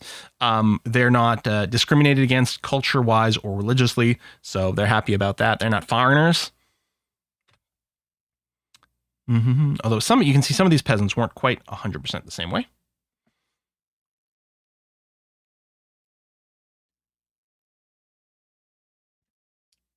That's true. There are different levels. Also, the unions, just like a lot of the organizations, have options available. So, and I think I do showcase that later. You can tweak some of the laws for the unions. Let me just back up a scooch here for a second and showing off mostly this map mode, right? When I was looking at the peasants here, right? I was going down the tooltip tree. So I was trying to say, oh, like, why are they like this? So if I go down, we mouse over their needs. So you can see all their needs over here. The pop satisfaction is actually 105% due to these particular things. So they're a little unhappy, especially, yeah, the fish and the cloth you can see here. Some shortages over here are resulting in their happiness being decreased, but they have so much satisfaction from everything else. They have a ridiculous amount of wheat, ridiculous amount of livestock. They're being well taken care of. They don't have literally everything they want all the time, but they're pretty pleased. Here I'm mousing over livestock, so we're getting that over here, which is telling us how much food you're getting out of livestock and stuff like that. But then, yeah, you can click here, which will load up the good, which also puts us in the map mode. Like, the tooltips in this game are excellent. They keep talking, like, again, the devs were like, oh, we have so many changes we want to make to the tooltips. I'm like, seriously? Paradox games have gotten really good with their tooltips, especially with like all these nested tooltips and things. And like the tooltips in here seem really good. Maybe they meant some of the displays were buggy. I don't know. But it was like, damn, man. I don't know. I'd like peasants to be a little more ambitious and just survive. Well, apparently one of the things that they specifically say in one of their dev diaries, which I quote in here, is related to the literacy level of the pops, helps them understand like their lot in life or their position in life or something like that. To me, I read that almost as in raising consciousness, like from Victoria, right? As your peasants get more educated, they probably become more aware of what they don't have, right? And this is how we get revolution. So I didn't go far enough into the game to really start to encounter those sorts of things and get a real vibe for it. But yeah, at the start of the game, yeah, they're just happy to not be dead, but they're going to presumably start to look for more of that. Yeah, Monty Python guy who wants an anarcho-syndicalism commune, exactly. Commoner happiness algorithm. Are we dead? Yes, no. If no, are we dying? Yes, no. If no, happiness is could be worse. Exactly. Magna Falcon, I apparently they are hoping to get it released this year, so we'll see. One of the things, I mean, it felt pretty good to me. Again, I was getting slowdowns and periodically just restart the game. There were like a couple of text strings that were like missing a localization I saw here and there. Overall, I'm really unhappy that I lost access to the build. I will be getting access to a build again, but this particular build we knew from the start was going to be just a fairly limited time that we would have access to it. And one thing that I don't know the answer to, right, is this was very clearly, okay, this is the press build that we're pulling out. How old is this compared to their current live code? Right? You don't want to give people access to the current live code because half the time the devs are going to do something that's going to break things, right? It's the hot code thing that Paradox often likes to mention when they were doing their like multiplayer dev games on their like preview builds and stuff like that, right? Hot code and things could break. So clearly what they did at some point is they froze a version of the game. This is usually how it works in game dev. They froze some version of the game and then probably made sure it wasn't crashing and then sent it out to us. But meanwhile, probably their live version was continuing to evolve. So we don't know the matchups and things like that. So, but yeah, overall, I just wanted to keep playing. So I think that says a lot. So we'll see. Yeah, we played it. A bunch of us made some videos for it. This is recording from my stuff. EU5 is not released, not yet, but yeah. So a very early press preview. So it's always very hard to judge that, but yeah, overall, other than that, as I say, it would start to slow down. I would just sort of reload it. I was having a lot of fun playing it. That's all I can say. I'm not a very good reviewer. You know, I was gonna say this is why we it hurts that we don't have Total Biscuit. To be fair, Total Biscuit didn't play these games. Right. This was not really his forte, his area of expertise. The reason I got on to the podcast a couple of times there was generally to talk about games like this so that they could have someone on the podcast to discuss whatever it was. I don't remember which ones. Yeah, I still miss TB. Every time I load up StarCraft 2, he's still my voice pack in StarCraft 2. Yeah, really, it still hurts. It'll never not hurt. Great loss to the gaming community. All right, so yeah, we're looking at livestock over here. And we get lots of good information. Talks about like the needs of population. Well, everyone wants livestock, so that's going to be okay. Livestock are one of the RGOs, so those are resource gathering operations. So each province, in addition to being able to build, kind of whatever building, with the caveat that you do have rural, town, and city classifications for your territories. But there's also a base good that gets produced in the province. And so here what we're seeing, these are in Poland, all the places where livestock is being produced. And I believe this is the level of the resource gathering operation. Quilly Team podcast went, like, I don't talk enough already. I mean, come on. Right? All right, what am I popping over here? So I'm back in Scotland. We're looking at a characters tab. I'm going over the pops. Oh, yeah, it might just be showing. This is still a pop section. You can see here, one of the things that's really impressive, that works really smoothly, is there's a lot of times you will click on something or do something that will bring you to one of these tabs with the filter already set, right? Like if you want to look at the population in Dunfermline, I mean, you can click on this and they do have sort of a demographic thing, but you can click to get more info about the pops, which brings you here. This is the regular people's tab, just automatically already filtered for Dunfermline. So Dunfermline, and then I can just release that filter. There you go. Now we're looking at all of Scotland. So this happens a lot for like the goods and things like that, right? You're clicking a goods thing. It just brings you to the regular goods panel, just filtered for whatever goods you were looking at. And that's really good for sort of having the UI really unified and being quite consistent. And yeah, I did feel like I felt like the UI was very functional. You know, and again, once I got a couple of hours in, you don't see the UI anymore. You just see the game. So I think it was fairly effective. And there's certainly nothing about the UI that I was like, oh, I really wish blank was different. I contributed over on the Discord, which I'm not going to talk about. We're not going to talk about the Discord much, but we did have the ability to like ask for things. And I did ask for one thing. I was like, oh, there's one UI thing I would like a tweak. It's when you're filtering for characters for like a cabinet position, and you click the extra little filter thing, you can filter characters based on the state.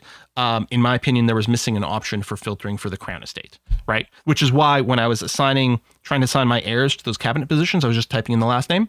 In my opinion, there just needs to be a button for like, hey, filter for people who count as being part of the crown estate. It's like, that's my contribution to making the game betterfied. What are we looking at here? The power of nobility, the crown at 22%. Oh, I'm going to click on, okay, estate privileges, so we can see some of the different the privileges that we can assign to nobility over here. So banal lordship. So the 5%, this is the resting point for the satisfaction. So if we enacted this, they would have a resting point of 60%. And again, they would get a temporary huge boost to their current satisfaction, but even the resting point would improve. But it's a 50% modifier to their power. Now, this is a 50% modifier to their base, right? They're not going to go from 48% to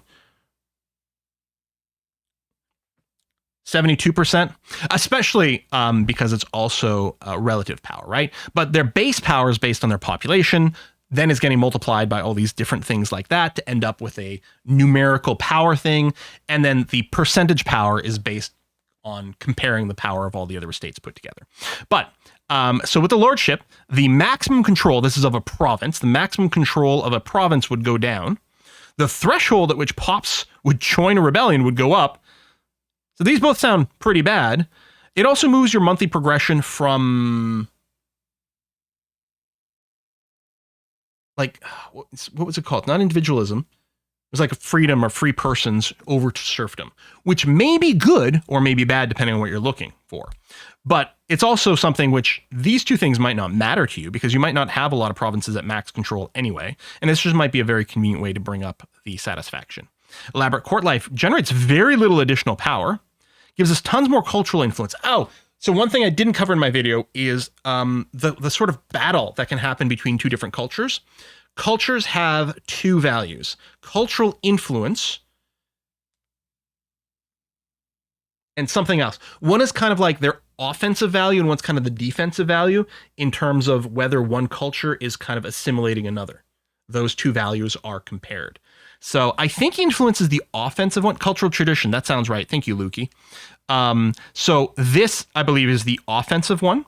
So picking up elaborate court life will increase the cultural influence of all the nobles. So a big question is, your nobles, what culture are they a part of? Because they're probably going to be pushing that even more.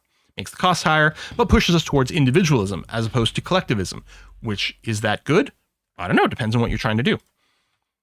So feudal mercenary contracts, which makes mercenaries cheaper, which is awfully nice. But again, lots of power to the nobility, manorial courts, increases maximum tax for noble estates, decrease the efficiency of our cabinet, monthly progress towards decentralization. Again, maybe fine early, maybe less fine later on. Monetary fiefs does actually much smaller, only 2% satisfaction and only 20% power. Lowers the maximum tax for the noble estates, lowers the noble levy size, increases progress towards centralization, which is generally what we want. I like the decisions here. Like, they all tend to be like, maybe good, maybe bad. I mean, and obviously all of the ones that raise satisfaction are generally going to be good to keep people, well, satisfied and therefore not rebelling, and maybe you can tax them more, but they all tend to also raise their power, which is not generally what we want because we want the crown to have more power and be more centralized that way. Only nobility as leaders, block lowborn commanders. Upsets the burghers and the peasants a lot. Oh, you can say, actually, let's go back to that screen for a sec. Form new country button. I didn't click it.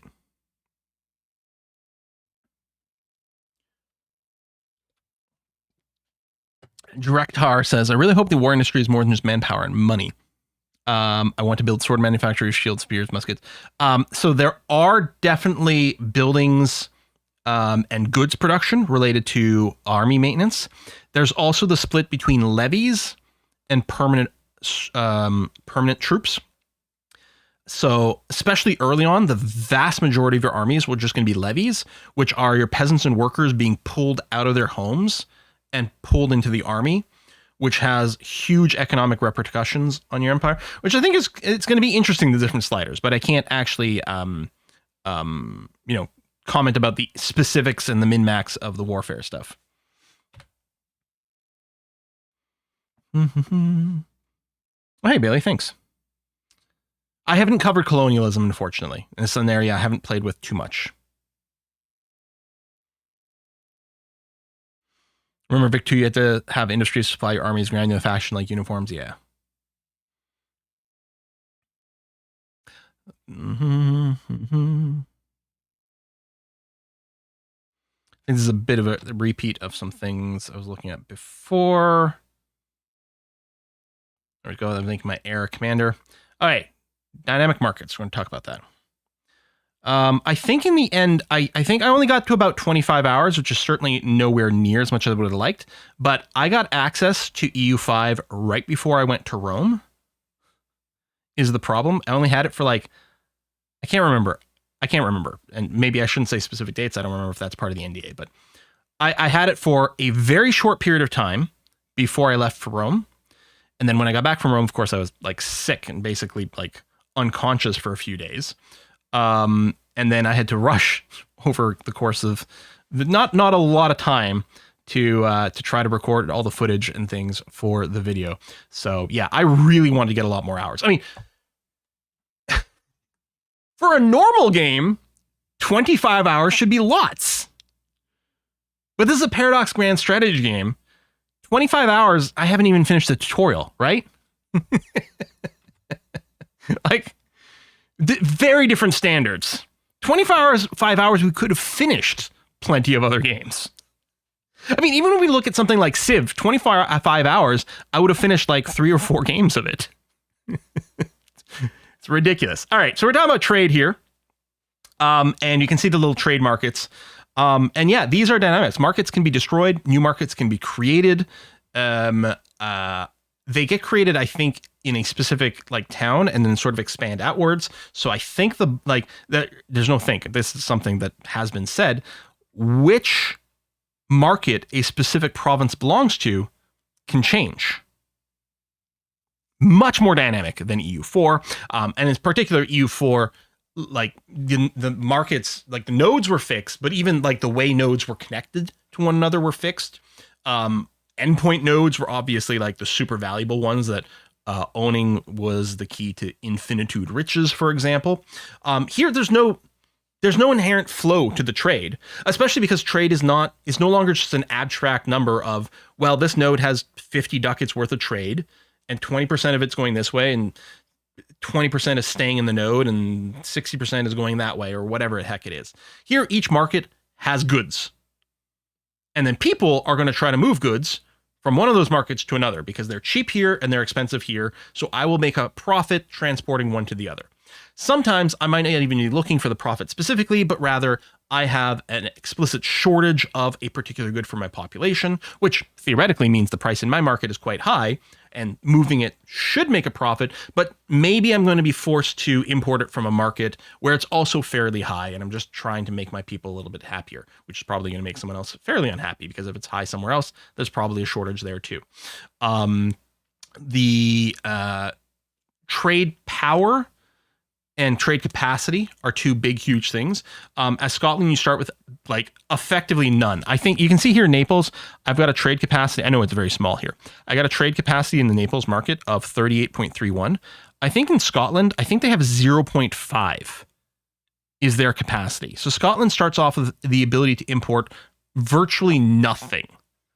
Therefore, can't use that to really help its economy out, can't use it to help its people out. Like, it's a really sad state of affairs. Now, some people in the chat were saying that apparently building the trading buildings was like super OP. And I believe it, because not only if you can increase your capacity, that's good, but your trade power increases how much stuff you can pull in, as well as how far away.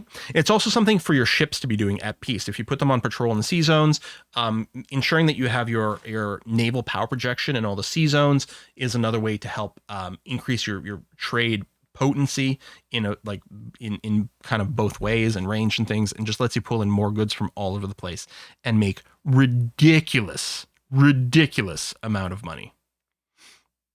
With Naples, it's ridiculous. Like, I didn't know what to do with all my money as Naples.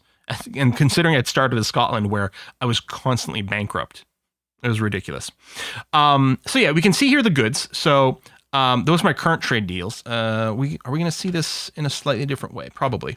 I love this. Also, mousing over each one of these markets. Again, the devs kept saying, oh, we have so many things we still want to do with the tooltips. Look at this tooltip. This is amazing. So many details. Total market value, their greatest surplus, greatest needs, most powerful merchants. Like, what fantastic information we've got in this. Oh, then Johan mentioned in forum post they were aware trade is open and will be tweaked. Yeah, I mean, no doubt. But the fact of the matter is trade is historically OP. Trade is OP IRL, right? That's the reason it would be insane to ever make a political decision that would somehow... I'm fine. Fucking tariffs, man. I'm fine. Anyway.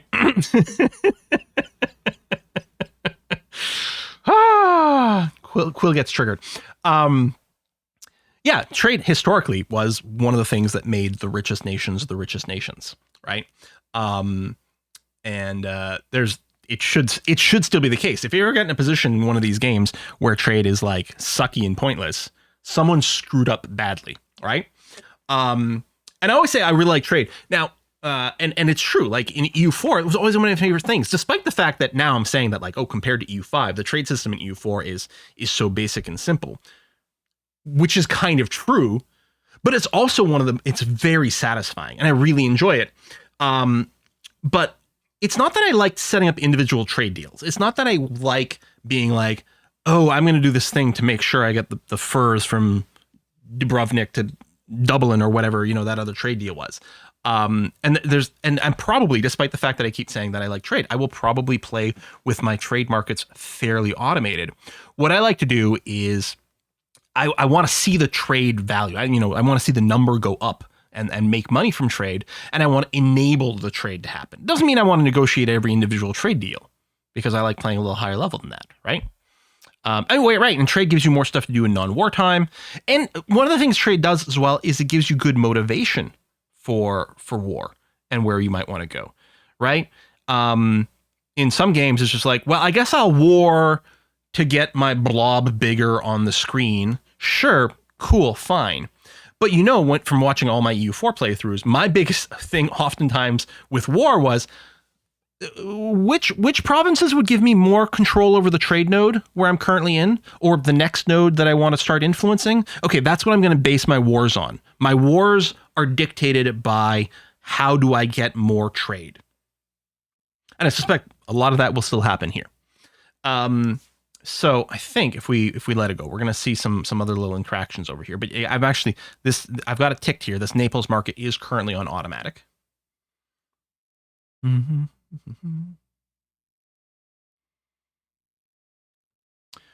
So here's another view. This is when we're looking at just the market. So this is not the trade screen. This is the market screen, specifically for the Naples market. Although we do have a variety of buttons over here, and I will be mousing over them, I'm pretty sure, soon. But some of these, I think these buttons are, this is to help me build new RGOs, resource gathering operations for stuff. Now, a bunch of these goods aren't things you can just do. Like this is windows. Like we don't just dig up windows out of the ground. Those have to be built in an actual building. But horses are something you can just grow in a pasture. And then these are buildings related to that. And these are trade buttons to import from a market or to export from your market to another market with these various resources. We're going to see here the little filter window where we can filter by a bunch of different things, which is handy. And then on this market screen, there's also food, because one of the ways food works for your people is they do produce food locally, but plenty of your provinces might have negative food production, especially the more urbanized ones, right? So then it comes down pretty heavily to how much food is being produced in the province, right? Because you got individual locations that then belong to a province, but then also that province belongs to a market, and there may be food. And actually, one of the things I wrestled with in my little playthroughs with Naples is like, oh, the food production was actually being somewhat problematic a couple of times. So I'm like, okay, let me build a bunch of fishing villages and things like that. The Windows tree wasn't cultivated until 1755.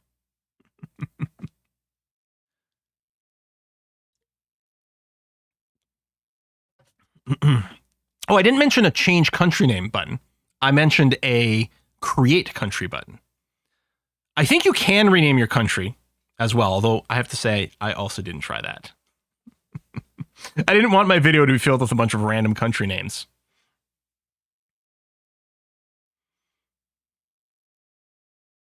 Biggest weakness at EU4, the best thing you can do for trade is conquest. Always end up conquering a land route to India as Venice. Yeah, one of the interesting things they've said about EU5 is they really want to make world conquest difficult, if not impossible, which I'm sure isn't going to stop people, mostly people who aren't me.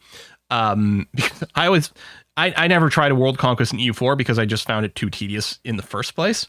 So I don't know if I'd want to do it in EU5 either. But they are looking for a lot of other ways to increase the power and potency in your country. And what I'm hoping is that we can have a country, we can have like, say, our Venice that dominates trade worldwide or something like that without having to go lobbying like crazy. Now, I think it's fair that you can't necessarily do it without any whatsoever, because, you know, just being a very tiny portion of land, it makes sense that it should limit your ability to do stuff to a certain amount, right? Nothing else, you probably need more people, and people will need more land and different things like that. But there will be a world conquest done by 1355. I mean, I'm sure these people do crazy, ridiculous things. Anyway, we can see food stockpiles as well per province. The food in these provinces is also really important at war, because your armies need to feed themselves. And they will feed themselves from the province they're in or a nearby province. And that includes an enemy territory. They will feed themselves off of the enemy land. And if they can't get enough, then their army's food stockpile will decrease. And when it runs out, they will suffer like tremendous attrition. Current trades in the zone. These are all the countries that are active in this trade node. And then here's the goods screen, right? So goods obviously are very tightly linked to trade. So this is just the goods tab. This would be all the goods. And yeah, I guess we can get a sense of how many goods there might be based on like the scroll here. There's a lot of different goods. And yeah, and the filter for goods as well. There's lots of different options for sorting through these, which is like these little sliders and stuff. Kind of incredible. Okay, the bottom part of this is specific goods. And then, yeah, again, we get some quick little buttons for, this is the button to build buildings that somehow interact with this resource, or again, the RGO, the resource gathering operations. So I have a tremendous shortage of saffron in my market. I do have the ability, apparently, to collect some more. And it's quite profitable, right? This is actually sorted by default, or I don't know by default, or I clicked it. So it's sorted based on the profitability of these. So we can build a very profitable RGO for saffron. If we click there, we'll see, I believe. Don't I click it in this video? Oh, apparently I didn't click in this video. Anyway, when I do click there, there's one province in Naples when you start off with that can grow saffron. See the create market button as well. And you can see here as Naples, I do belong to two markets to start off with. The Naples market itself, but also the Dubrovnik market, although I have considerably less trade potential over there at only 2.51 as opposed to 38.31. So I don't have as much influence there, but I still have some. You can also make markets different parts of your country, so Russia might be interesting for that. Oh yeah, because it's so big. That is actually quite interesting, yeah. Different ways to do some sub-optimizing. And yeah, create market. It's only here for like a split second in this video. But there you go. You can see I can choose a new location to start a market in. So this is indeed be a new market, I believe, within one of the provinces that I do have some control over. Oh, I think here might be where I click the saffron one. Yeah, there we go. And you can see, oh, in Aquila, I can do that. It tells you how much population you have available, ready to go. Nice little breakdown over here. So it's currently a level 2 operation. The RGOs is 1,000 pops per. Yeah, I'm at level 2 out of 5. We get the output per level. This stuff is being sold currently in the Naples market, which currently has a huge deficit. And I do have enough laborers. This actually might be an area of the tooltip that like could be cleaned up because it says available laborers in Aquila is 1,000, which is what I need. I don't think I've got exactly 1,000. I think I've got more laborers than that. I think they're saying you've got enough for it, but that's probably something you could use a little tweak. But yeah, I can go and click that and expand this. Oh, and actually this UI, let me back up a little bit so it's not quite so hidden. This UI, if my head's not in front of it, it is what I want to show, is a great example of the sort of click to hold, right? So you can see over here, it's saying if I click right here, it's going to expand this RGO. This is to fire RGA workers. This is to shrink it, but this little icon with a circle and the little timer, this is indicative. I have to click and hold this to downsize because it's not something you'd want to do accidentally. So if you right click and it'll start to fill up this little circle and then go. So rather than click confirmation dialog box, right? Which the thing with confirmation dialog boxes, I mean, you want some, and there's still some for certain important things, but the annoying thing with it is you're in one point of your screen clicking, and then dialog box comes up, so you have to move your mouse to the other place and click there. And like, oh, what's the pop-up? Oh yeah, okay, I have to do this. And I mean, yes, you get quite quick with it, but it's quite nice because you're just like, I'm looking at the thing, I'm clicking and holding very intentionally, done. Yeah, and then it's quite nice.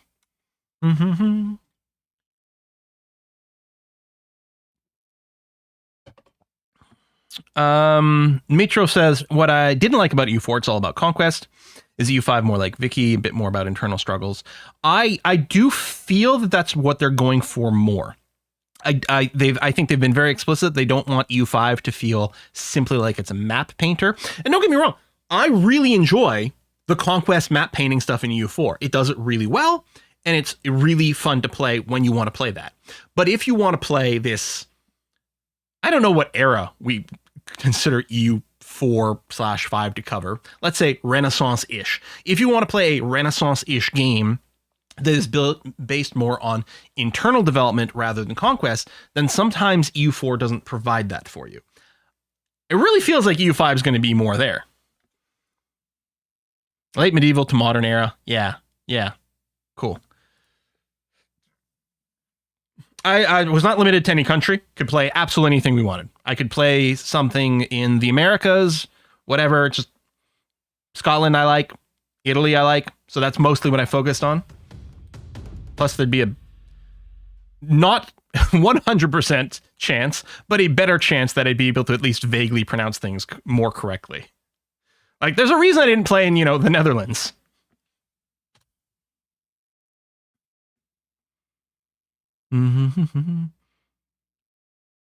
Buongiorno, exactly.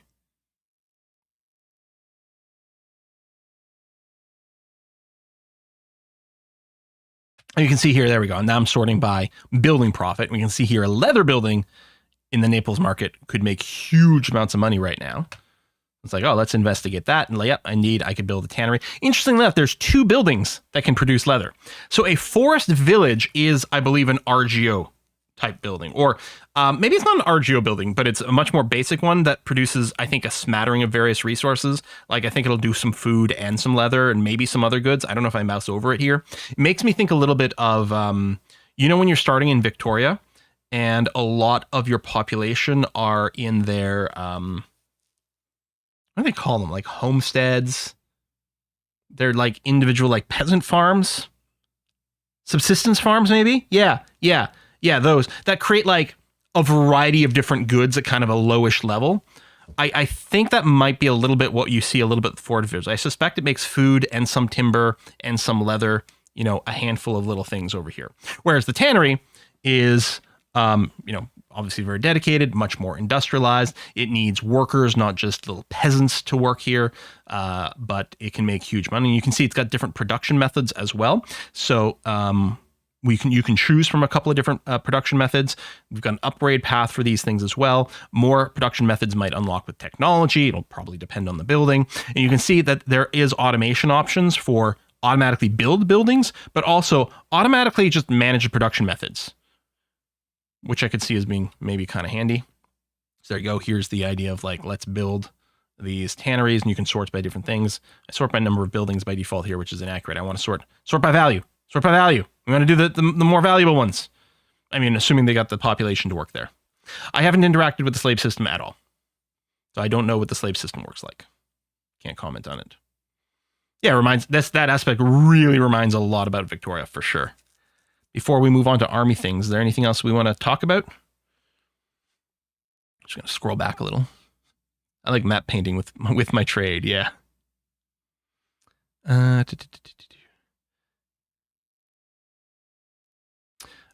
didn't fill it around with the HRA. No, sorry, Aeronator. Air-to-air run. But I suspect the gameplay there is still quite fun, because there's a lot of people who are going to be playing things, you know, a lot of people are going to be loading up Ulm, I have no doubt, and messing around there. Yes, you can make your own trade nodes. Yep, sure. We talked about it a couple of times already. You can make your own trade nodes centered anywhere you want in your, I think in territory you control. I don't think you can arbitrarily create a new trade node somewhere else. I think it has to be one of the provinces you already own. But yeah, you can do that. And yeah, there's something like, I don't know if it's 300 princes. It's like 329 electors. But yeah, there's a lot of people in the HRE. So it'd be interesting to see how it goes. A lot of creators say the UI is the most significant issue. What didn't you like about the UI? I thought the UI was perfectly fine for me, but again, you know, that's 25 hours in. How will I feel at 250 hours in? It's whiskey and chocolate. Oh, whiskey and chocolate. Right now, it might just be some more Gatorade and applesauce, but also Abbott Maz. I am expecting next to nothing FG for Akablati stuff. Stella's remains the only game with a TTS. Thanks, Katie. Excited for this game. Also a bit meh. Expecting next to nothing. Stellaris remains the only game. Oh, with a text-to-speech. Oh, yeah, for accessibility. That's a good question and not something I can answer in terms of accessibility helpers in this game. Yeah. Did you try the non-territorial countries like the building or army-based ones? No. I do not know. No, I don't know what that is. Can you overproduce one product in your empire and crash the market because its value would be useless? Presumably, yes. One of the interesting things you've got is, and it's a shame it didn't make it into any of my videos, it's the law screen, where you can change a bunch of your laws of your country, which is different from just enacting the reforms and privileges and things like that. And it's, again, a little bit more reminiscent of maybe the politics screen in Victoria. So one of the things you can choose is the employment laws, which is you're choosing how to prioritize where your workers go in your buildings. Normally, I was choosing the most profitable first, which meant that most profitable buildings get first crack at the workers, which makes sense to me, right? But there were two others, and one of them, for example, one was first come, first serve, whichever buildings you build first gets its first workers. And another one's balance, where it just tries to spread the workers evenly across all buildings, not caring about the profitability, but trying to make sure that everything is working. So you could tune those. Now, in addition to the obvious effects of where the workers were going to be, all those are also linked to the social social ideas. What do you call it? Like serfdom versus freeholders, or capital economy versus traditional economy. So whichever one of those laws you pick tends to nudge things. So for example, the most profitable first nudges you towards the capital economy system, which may or may not be what you're looking for. So it makes the decisions like slightly more complex along the way, which is nice. The values, thank you. The value system. Did you see the tech spread map mode? I think I did load it up at some point. It didn't make it into the video, and I don't have any specific memory about it, unfortunately. So I can't comment off the top of my head.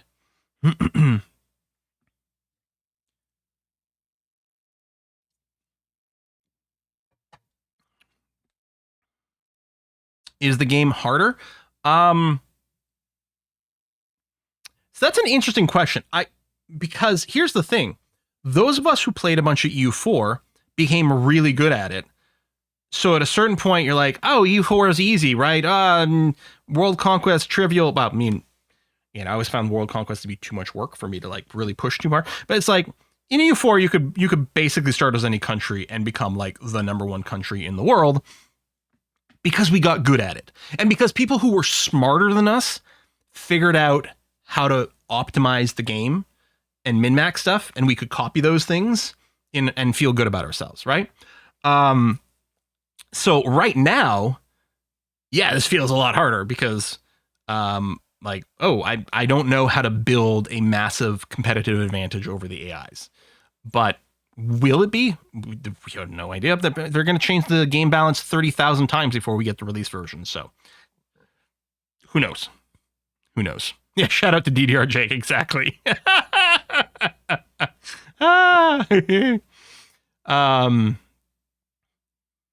What always was a struggle for me was no goal except for the missions. Is it satisfying to finish the game? Like, what do you go? Yeah, so that's always an interesting thing because for me, I'm very kind of achievement and goal oriented in games. And so I really do like to have like specific things to do. Like the mission system is good and bad for that. Because the mission system often gave me something to pursue, but at the same time, a lot of times, some of the nations I played, it felt like, well, I'm going to have to go and pursue these mission objectives because often the rewards were so good and they would lead you into the next thing. It was like, well, if I do this, it'll give me claims on all these territories, which I can then go and claim more easily, which then completes that next step of the mission, which then gives me more claims over here and doing this and this and this over here. But the Paradox games, all of them, are fairly reliant on you being able to set your own goals, your own targets, and figure out what story you want to tell with your particular playthrough. So, I mean, apparently, yeah, there's a mission system in here, and it's being constantly tweaked. And it's not something I've really followed. So I can't really speak on it in here. And if it's being tweaked, like anything we talk about now would be kind of pointless. But it's always one of those interesting things about games. Is whatever game that we might be talking about at any given time, is it improved or worsened by having sort of set missions for these various nations or factions or whoever you might play as? Timber straight OP, yeah. And then you get the problem sometimes that like some countries are inherently more fun or less fun to play than others based on the quality of their mission tree. That might not have anything to do with like the rest of their geography. So it's something that you probably want included, but it's always tricky to balance, right? And if we look at some of the other Paradox games, we don't have missions and they're still really fun to play. So I don't know. Glitterhoof. I didn't encounter any Glitterhoof in here, but who knows? This is Paradox. They have all kinds of ways to get it in there. All right, let's talk about this army composition stuff. So in the military screen, so the military, just like everything else in EU5, is slightly more complex. There are more types of units that exist. You're not just setting kind of always running, well, just running infantry, cavalry, and then later on artillery, and then kind of playing around with different ratios. Now, I have to say, the army composition stuff in EU4 always felt kind of really satisfying to me, mostly because it was mostly solved, but it was like, I was knew what to do. It's like, oh, I just unlocked the tech that changed my combat width and gave me a new rank of artillery. And now artillery is better, and the fire phase versus the shock phase kind of shifts importance throughout the game. But you're always making little adjustments and tweaks, but you mostly knew what you were doing. But it felt good. And it'll be interesting to see how it feels like in here. So again, we do have the levy system, which now raises your population, your regular workers, your farmers, your workers in your workshops and things like that. You give them a pointy stick, get on the front line. That's the levy system. You get a bunch of people, how effective they are, and while they're raised, they're not making you money, which is quite poor. But it's all you've got in the early phase of the game. And then you've got your regulars. So in EU4, basically all you have is regulars, right? Whereas in Crusader Kings, you mostly just have levies, ignoring the men-at-arms system, which again came in partway into CK2, but is baseline in CK3, right? I mean, you also have knights and things like that, but yeah, EU4 basically ignored the levy system completely and went straight into, you've got this permanent professional army right from the start. And arguably in 1444, that might have still been a little early for that, but sure, fine. But here with the earlier start, they really had to kind of acknowledge the fact that we're still making this shift from this levy system to permanent professional army kind of system. In fact, I think that's one of the institutions is like the permanent army, which tweaks some things. If your levies your population, can you change the region into empty titles because you killed off all the population? I mean, I don't know if you can kill literally everyone, but yeah, you can really remove all of your employable people in a very substantial way. When you raise your levies, you can raise from levies from all regions, or you can pick and choose which regions the levies are being raised from. So if you're having employment issues in certain places and you want to like make sure to be careful about that, you can avoid raising levies in particular areas if you want. And you can also hire mercenaries, which I didn't end up doing in my playthrough. But the other thing when you recruit regulars is that you get to choose what kind of units they are, which feels very Crusader Kings men-at-arms kind of thing, right? And so already we got some more variation in what kind of people we can raise here. Footmen, archers, hobblers, horsemen, armored horsemen. I suspect that what we see here will change with technology. Certainly at some point artillery will show up. I suspect this is where one of the areas where cultural or nation technology, right? The technology tree, different nations / cultures will end up with some unique techs in there that they can research that other people might not be able to. I suspect some of those will probably be linked to some of the unit unlocks. Off the top of my head, I can't recall. And again, I didn't include the tech tree in the video here, unfortunately, so we can't kind of dissect that. Although, will I have been able to mouse over everything and include in the video? I don't know. But yeah, we can build those. Even camp followers over here, which I don't think I've got a mouse over here, and I can't recall.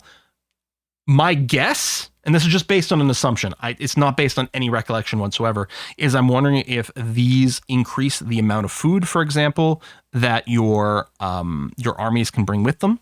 Maybe it can affect your morale recovery rates or something like that as well. Might be that. They're fairly cheap to build. And yeah, I don't remember. I think I did mouse over them at some point, but I can't recall. Need templates for macro builders. Yeah. I already showed some special units in Tinto Talks. Okay. Anyway, these are small groups. So that was just a 100 in there. And then over here, yeah, we can see the individual units that make up this army. And then when we get to the formation tab, you can choose where in the formation things are. And this is more Crusader Kings, where we got the center, left flank, right flank, right? As opposed to EU4, where it's kind of front row. Well, you're not even setting it up. It's just, well, the artillery is going to go on the back row. Everyone else is going to be on the front, unless your combat width is exceeded, in which case more stuff will go on the back row and be ready to flood into the front. And that was it. But here, you do actually set these up. How do these combat mechanics work? Not an area I explored. It wouldn't surprise me if one of the Tinto Talks, the Dev Diaries, talked about some of these a little bit more specific, but unfortunately I was not able to really dedicate enough time to really dig into this area. idea. But yeah, left, center, and right. We've got some reserves that are sitting here. And you can move them. There you go. So that I just moved one of these guys into the center and then moved it back. And there's a balance unit button over here as well to sort of tweak that. And I did want to go right back over here. Some more of these buttons, that's our split army button. This is our merge regiments, right, to bring them up to full strength. I can't remember what they all are. These are some automation buttons, like can other armies attach to you or not? Yeah, an EU4 cavalry would try to be on the front line, but they'll try to be on the flanks.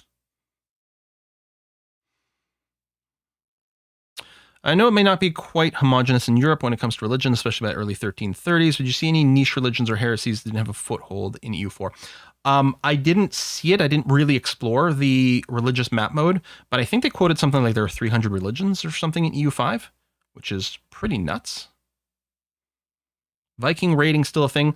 Viking raiding was like when you were talking about more Crusader kings, right? That was never really a thing in EU4. I don't think. I think we're past that era, right?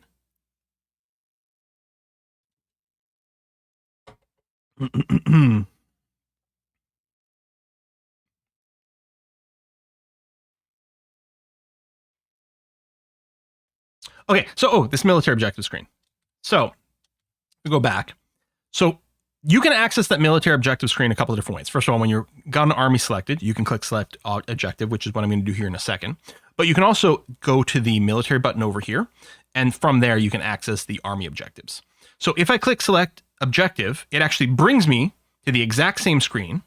There you go, as if I'd clicked here, and then you can see it's on the objectives tab, but it's filtered for the second army by default. If I'd clicked here and gone to the objectives tab, it would be similar but without the filter. And in a second, I click here to remove the filter to showcase the difference, right?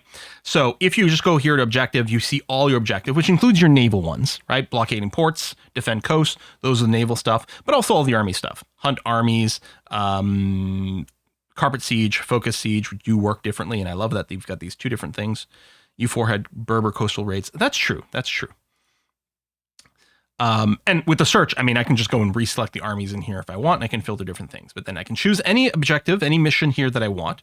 So here I clicked on Carpet Siege. So the Carpet Siege is the maximum split up, right? We're just going to shatter these armies as tiny, tiny little segments, and they will go and just blah all over the place. Now, I'm doing this. This is literally the start of a new game when I'm still in the civil war against Balliol, and they've actually got a big-ass army sitting in Edinburgh, or they will in a second. So doing the Carpet Siege here doesn't actually make any sense because it would be bad timing. I would want to go defeat that army first, but this is just demo things. So again, if I just click the objective button from one of my armies, it would already be filtered for just that army. And so I wouldn't have to select an army over here. But if I do it from the screen here and I pick a mission, it's showing me every unit that is eligible for that, i.e. my armies, not my navies. But I can select both these armies or select just one of them, whichever I want.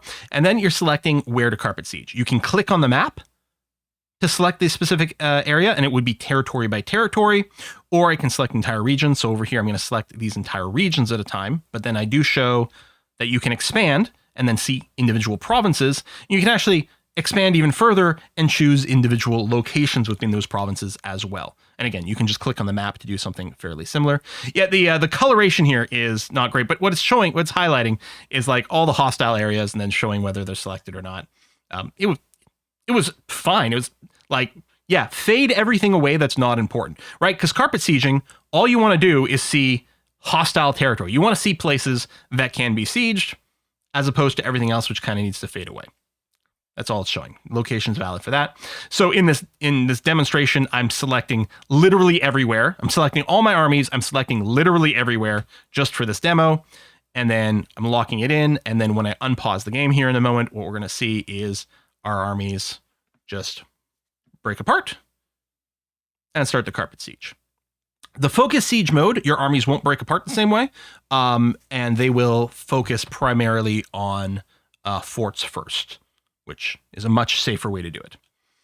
So here, this is another example of me choosing objective. Here I'm choosing the patrol the seas objective during peacetime because it's like, oh, let's make sure we get, I only have one boat. So it's again, just for demonstrative purposes, but I choose my first navy, i.e. one single boat. And then I can choose what region. Ooh, that, I didn't stick on that screen very long. Jeez. Let's see if I can. There it is. So I've selected the Eastern Mediterranean here, so you can see that it's gone striped. So again, it fades everything else other than the areas that are relevant for whatever is going on. I think this stripe is, I think it's because I only have one boat. I think if I had more ships, I think it would color this different to indicate that, like, yes, you will actually have a proper presence here. I think my one boat isn't really going to do anything, but it's just to show that you can go and set those missions here. So here I'm just talking about the locations, and we're showing some different ways to filter and organize things. The map is very detailed. Oh, I didn't play as the Pope, unfortunately, so I can't really comment on the papacy. But we will open up the organization screen in a second, and that will show the Catholic Church organization and some of the things that are there. Again, this is just panning across Europe, which with Naples is at this stage in the game is all I had vision over. And it still is like so many locations. How many provinces, cities, locations are there in the map? Well, Candyland, as titled by this section, there are 27,000 locations on the map, as opposed to EU4's 3,200 provinces. So nearly 10 times as many. Now, locations are distinct places where you can move and can have some pops and can have some buildings and things like that. But a lot of stuff happens at the province layer, which is sort of one level up. And the province layer is more comparable to EU4, but it's still a much, much more detailed map. There you go. That's the naked map. I thought it looked nice. Whew. We just had an ad break. That's too bad. I kind of need to pee now, but I guess I'll power through and wait for the next one.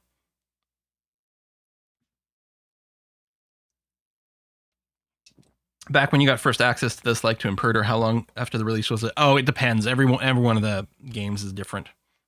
Sometimes you get access to it a couple weeks before release. Sometimes you get access to it like a year ahead of time, and it's a completely different game by the time you get to it. Yeah. Well, I could start an ad break now, but we just had one. And it feels bad to run one now. So I might not wait the full hour. I might manually do one, but I'll try to wait as long as my bladder can hold. All right, automation. So we talked about it in a few places, but all over the UI, there's these little gear icons. And again, they're slightly invisible until you mouse over it, right? If I back up over here and we open the government screen, oh, of course the tooltip's in the way. There we go. You can see there's nothing there. But as soon as I mouse over this tab, whoop, there you can see the little automation button. So these are hidden all over the UI.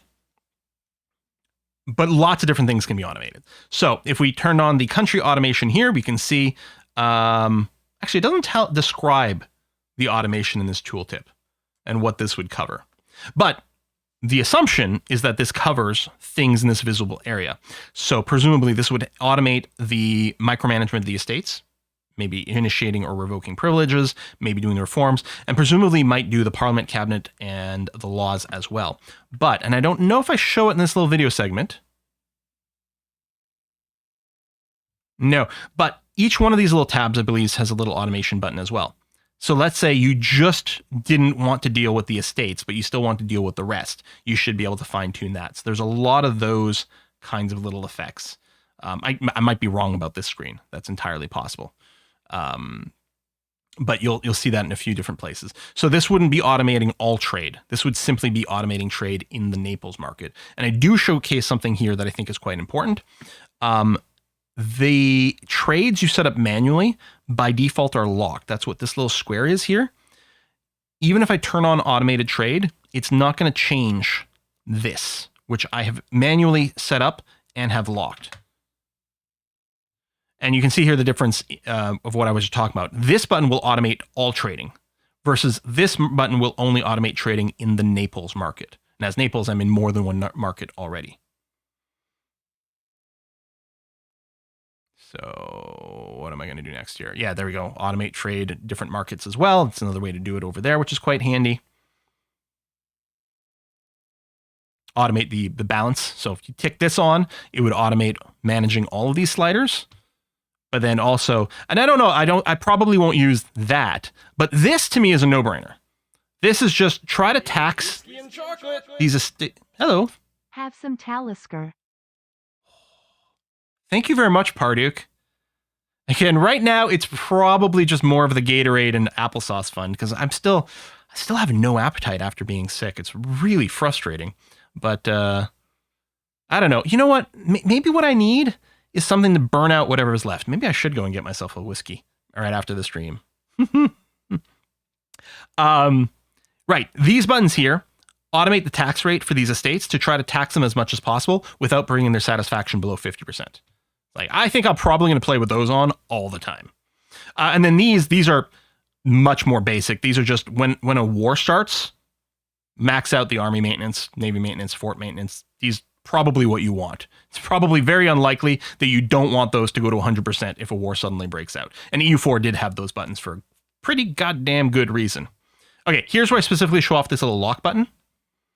Right? So the trade is locked right now for this Kiev to Naples furs. And then I'm going to automate the trade in the Naples market. You can see it still has the trade deal there, untouched, when it did go and create all those.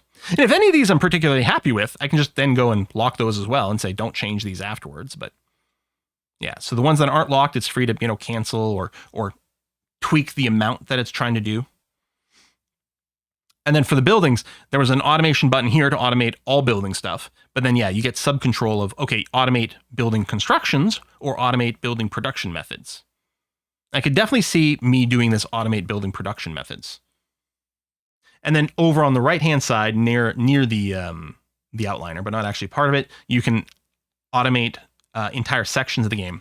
What's interesting, and I'm curious to see if they're going to keep this. No, I don't have a guess for when the game is going to come out.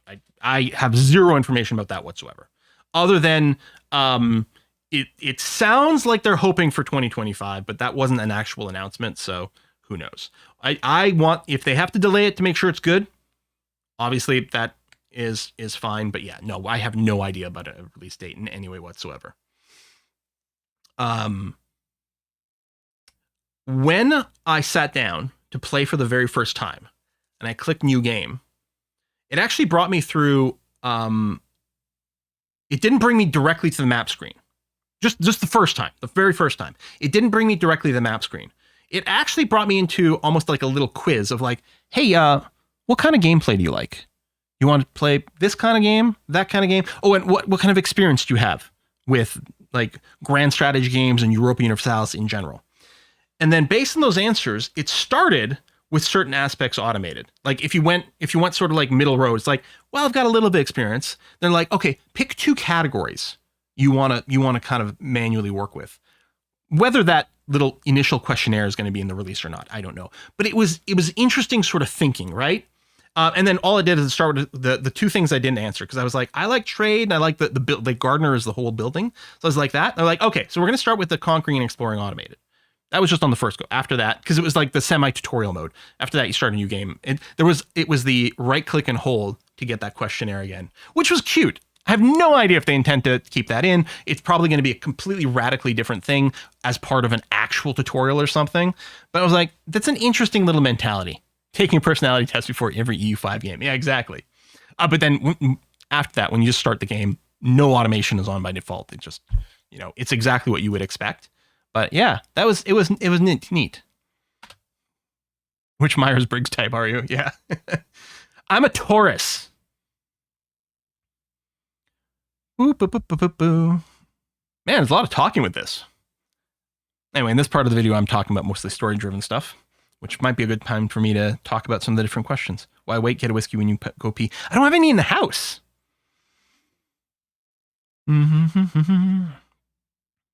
What are the gameplay benefits from granularity with 27,000 locations? I mean, I don't know. All those location counts are kind of arbitrary, right? Oh, here I'm talking about the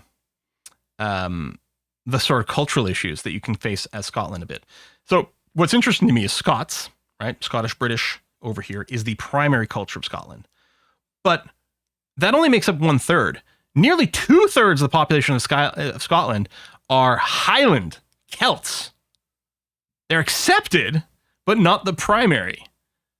And then one of the decisions I got, which I think does get shown on screen in a moment. Here, I think I'm talking about how poor Scotland is and I have no trade power whatsoever. Yeah, the King's Education. The default one is just like, yeah, get an education trait. That's fine. This one here, there you go, which I'm mousing over, actually causes my king, David II the Bruce, who's currently in France at the start of the game, exiled, but he does come back. This makes him embrace the Highland culture. And then the third one makes him French. And I feel like these three, I'm not going to say it's going to radically change things, but I feel like these three, any one of these three decisions probably has a snowball that it starts that could potentially tweak some things. Yeah, he's in France. I mean, isn't he going to learn to speak French and learn French manners? Why not? It'd be interesting to see where a French-Scottish king would go. Yeah. Yeah, so it's the same dude, but he comes with a different trait. And then it tweaks other things with his legitimacy and different things. But yeah, so the Highland one gives you the 10 legitimacy. I can't remember what the baseline one does. For all I know, the baseline one gives him more legitimacy. I don't know. But this also gives him 10 military ability, and his education is set to military education. So, Scotland! I mean, a lot of the kings and stuff were very French. You know, something Norman conquest.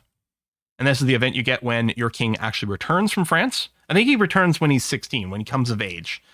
So your regency of Sir Andrew de Murray ends, and then you... oh, look! Oh my god, it changed his name! I never noticed that! It renamed him from David to... Well, it's still David, but I think spelt in... with more Gaelic or Scots way? No, I don't think that's Scots. Probably more Gaelic way. That's interesting. Also, I got some events with Andrew here on some of my runs. On some of my runs, he was a little bit more power hungry than others with certain like tight spots from time to time. Oh, you know what? While the screen is open, one of the things that didn't make it into the video is the Parliament system, which is actually spelled Parliament for the Scottish one. It's got another different and unique name when I was in Italy. Like when I was playing as Naples, which is kind of nice. But yes, the Parliament system over here is quite nifty. Every now and again, your people, your nobles and stuff really start to request that a parliament happens. And if you don't start one, they start to get cranky. And then when you do this, you choose some sort of policy, some sort of law that you want to pass. So I chose develop the interior, which I think was to boost the development of one of my provinces specifically. I think I chose one. And then it has a certain base support. But then in addition to that, which we can actually just see, if I move my head to, you can attach these extra riders to it, right? It's like a law in the United States. The laws are never just the laws. They have like 30 different like riders and attachments and amendments to them that like also increases obviously the pay raise of Congress at the same time, because that's very important. But you can throw some extra stuff in here to make it more likely to be supported. Because I think like when this law was started, I may have only had, say, 20% support, or probably 19.91. And I think I chose something that had about a plus 50% extra thing. But I can't recall what it was in this particular playthrough. But if it wasn't enough, I could have taken this change policy here, whatever this would be. This would probably be changing one of my laws if I pick this, but it would add more support. But you can also go and do things like, hey, maybe we can also request some taxes. Now this, I believe, will cost some of this, right? So I can do this, which will lower the support, but then add some agendas, which will raise the support. And you just have to have it, I think, above 50%. I don't think, this isn't Victoria 3 bullshit, where sometimes you're trying to get a law passed for 30 years and it just never happens, or somehow randomly fails like 3 times in a row, even though you had a 95% chance. Not that that's ever been an issue for us. Yeah. I think as long as you're 50%, I think it just passes. And then while it's being debated, there's some sort of effect. And then once it passes, there's some other effect. If it fails, there's some other thing. And sometimes while it's going, you do get an event that changes it up and down. Like it's deterministic in that, you know, if it's 50% if it's above 50%, it'll pass. But you could have some events along the way that bring it down, and then you might have to scramble to try to fix it if you really want to get through. But that was kind of a fun extra little system. Mr. Pot says, I see no reason to play Victoria 3 if this comes out. I mean, it's a different era and different things, but kind of. And for me, I'm also like, oh, why would I play Crusader Kings once this comes out?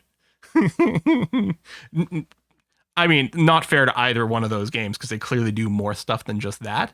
But yeah, I mean, if you're not hooked into specifically the Industrial Revolution, is this a better Victoria than Victoria?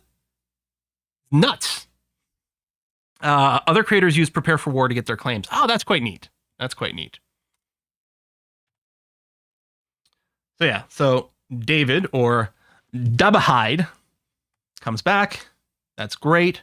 I think here I'm talking about some of the story of Naples. Oh, mostly I'm talking about how they make ludicrous amount of money, but then I talk about the quadruple union. So when you start as Naples, you do start in this quadruple union. So this is one of the organizations that exists in the game. They're dynamic. Some of them are fixed, like the Catholic Church, the HRE. These are organizations that exist in the game. Quadruple union is a temporary one that exists because I have a personal union between Naples, Prato, Mondovi, and Provence. And then when King Robert here dies, it was creating another union with Hungary and Croatia and something else that I don't remember. You'll notice these little icons over here that I actually don't talk about in these. These are like hotkeyed stuff. By default, it starts off with like your Navy hotkeyed, but also organization. So this is the Catholic Church that is hotkeyed. And this one here is the quadruple union. I don't know what this one is. I don't remember. But you can see the union integration level. This is one of the ways that you can integrate. And then, yeah, you get policies that you can set for these unions and tweak some of the laws that involve that. Okay, that didn't stay on screen for very long.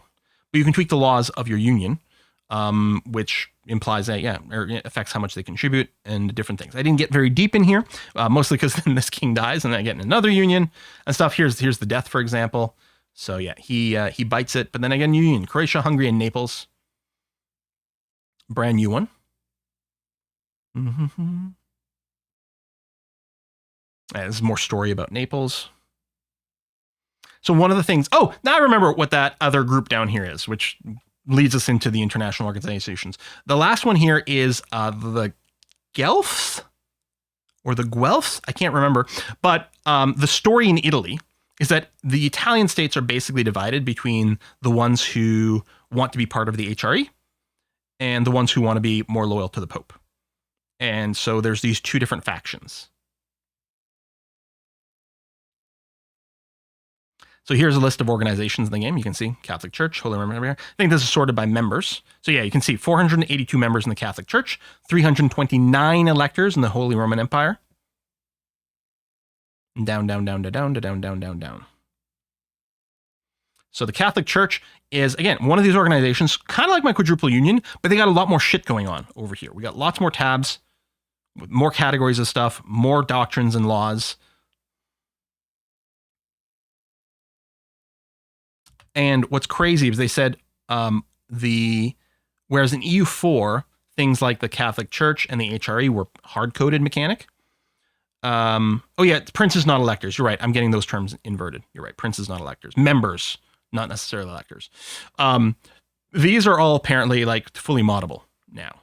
So the organizations are the organizations are dynamic in the game in that they get created and destroyed like contextually based on what's going on. But yeah, these are all things that are moddable, which it's going to be crazy. There you go. Here are the Guelphs or the Guelphs. So this is the faction that is loyal to the Pope, I'm pretty sure. So you can see here, there's no control over things, right? This is not one where we have the law controls, but membership here is very important for the oncoming political battles.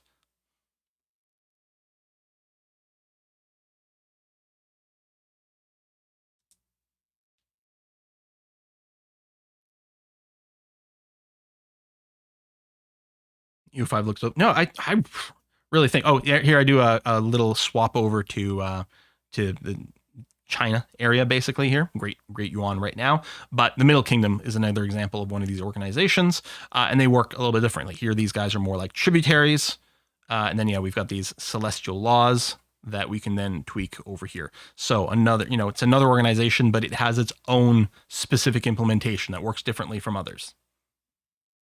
More papal mechanics as well than CK3. Trying to feel bad for the other Paradox teams. Yeah. I mean, this is what happens, apparently, when you let Johan just go and create his own studio over in Spain, because he wanted to be in Spain, and he's Johan, so he basically has the authority, he has enough crown estate authority to be able to be like, I'm just going to make the game I want. And this is what you get. And it's crazy. The scope of this is nuts.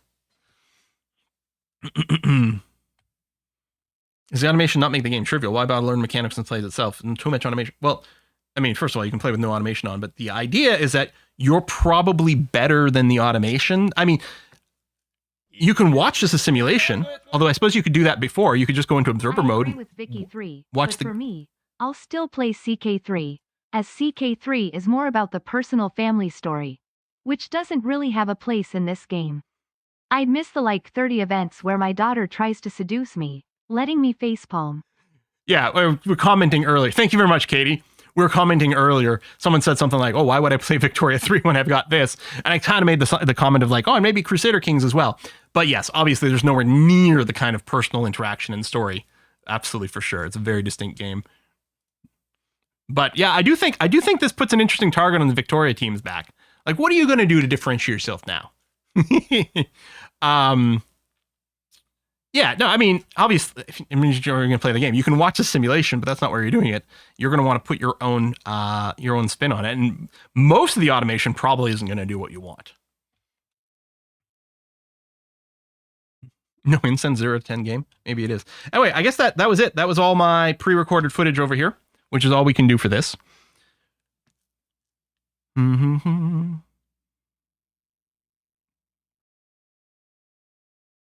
CK3 only game I've seen with a fail screen, and it's fun. Yeah. I mean, playing CK3 sometimes feels like when you're playing like Dwarf Fortress or RimWorld. Like, it's more fun when it's going badly. Because it's not hard in either CK2 or really CK3. If all you want to do is blob up and have a huge empire, you can do it, and it's really not that difficult once you've got some experience with the game, right? But that's not where the fun of it comes from. The fun of CK3 is to play it as a role-playing game. Has to build a story and to have things go badly and to have things be silly. Yeah, the RP is the more fun. Whereas here, the RP of the family is substantially decreased because that's not where the fun of something like EU4 comes from. Or EU5. I'm very excited about the fact that it looks like map painting is much less emphasized. I mean, I'm sure we're still going to want to have big, strong countries, certainly. But it's not going to, I don't think it's going to feel like that's the only way to get stronger and more powerful and increase our world rank. I think it's going to feel a lot closer to Victoria 3, where it's like, well, you could go to war, but is it really going to help you, in some certain situations? I'm really curious to see, the different routes that we can take to, say, for example, unify Italy or navigate the HRE. What's it like to play in different areas of the world? What's it like playing in India? What's it like playing in Northern Africa versus Southern Africa, for example? What's it like to play as one of the New World nations, which I didn't get around to playing a lot of those things because, again, sort of limited time. And mostly way too many hours spent trying to come up with a goddamn script for that goddamn video. So much more work. I just play video games because I want to play video games. And yeah, I haven't played Stellaris 4.0 yet. I really want to get around to it, but between everything that keeps coming out and then the trip and everything, didn't have time. And I had access to Stellaris early, but didn't have time. Plus, partly with Stellaris, I'm looking forward to a couple more of their hot fixes. Concerned systems could be seen wide as an ocean, deep as a puddle. I don't know. I mean, I don't think so, because I feel like, right, when I first sat down to play, when you really don't know everything, you're just playing very surface level, and you're not really understanding why things are happening. But I feel like you drill down so much and you're trying to figure out how to improve your nation, which is going to happen because if you do this, which is going to happen if you do this, which is going to happen if you do this, and you drill down to the point where you're looking at an individual location within a single province, and you're trying to figure out why your Catholic Highland peasants aren't as happy as they could be. And then you're following this trail to like, oh, I need to get myself some more cattle so they can have some. No, I think there's huge amount of depth here. Yeah. Didn't Stellaris have something like 3 patches this week? I think it did have quite a few. Yeah. Yeah. Yeah. So I was a little 4.0, a little too unstable for good playthrough. Yeah. But I mean, I'm anxious to get back into it because I freaking love Stellaris. God, what a fantastic game. One of the most playable of the Paradox Grand Strategy games, if like, you know what I mean? Like you just sit down and you just play it. Crusader Kings can be done in a different way, but like I feel sometimes like, okay, I'm gonna sit down and play some Victoria or something. It's like, okay, well I gotta be ready, I gotta be clear-headed, Stellaris is like, hold on, I'm gonna make some pew spaceships. And there's still so much space to optimize and min-max and strategize in Stellaris. But you can also just play Stellaris. Yeah. Here's what I think we're going to do. I think I'm going to take a very short break so I can go pee. And we're going to come back. We're going to switch over to play Drop Duchy. If you were just here for the discussion about EU5, thank you very much for stopping by. I love you for it. I appreciate you for it. I guarantee there's going to be a bunch more EU5 content on the channel in the future once I get back access to the game. I can't wait for us to just do an actual Let's Play of it rather than this, like, I feel like this, I had to do a research project. I had to write essays. All I want to do is play EU5, and I want to do it as a Let's Play with all y'all. So looking forward to when we can do that. But Drop Duchy, if you haven't seen this game, it's making the rounds on a lot of other like these strategy gaming like channels, stuff like us. I feel like, how did I describe it earlier? I was describing the channel. Where did I post that? 1 second, bear with me. Oh, maybe I should have just done a search. 1 second, Duchy. Ah, there we go. So I said, Drop Duchy, it's like someone went to one of those random word generator websites and used it to decide what game to make. Okay, City Builder. Yep, cool, yep. Roguelite. Oh, okay, yeah, like maybe like a little like Against the Storm. Deck building. Sure, okay, yep, no, okay. City building, roguelike, deck building game. Yeah, we can do that. And then it rolls one more time and lands on Tetris. And you're like, wait, what? Tetris, deck building, roguelite, city builder. It's quite fun. I'm going to take a 2-minute break. We'll be right back. We're going to switch over to Drop Duchy. And then hopefully we'll also have time to maybe sneak in a board game or two after all that. But BRB. I'm going to put the EU5 music back on because it's awesome.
Bit of a tone shift.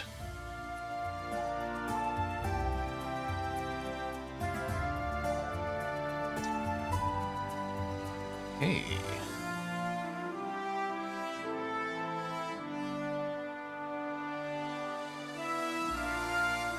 Drop Duchy! There we go. Let's see what this craziness is all about. Mm-hmm.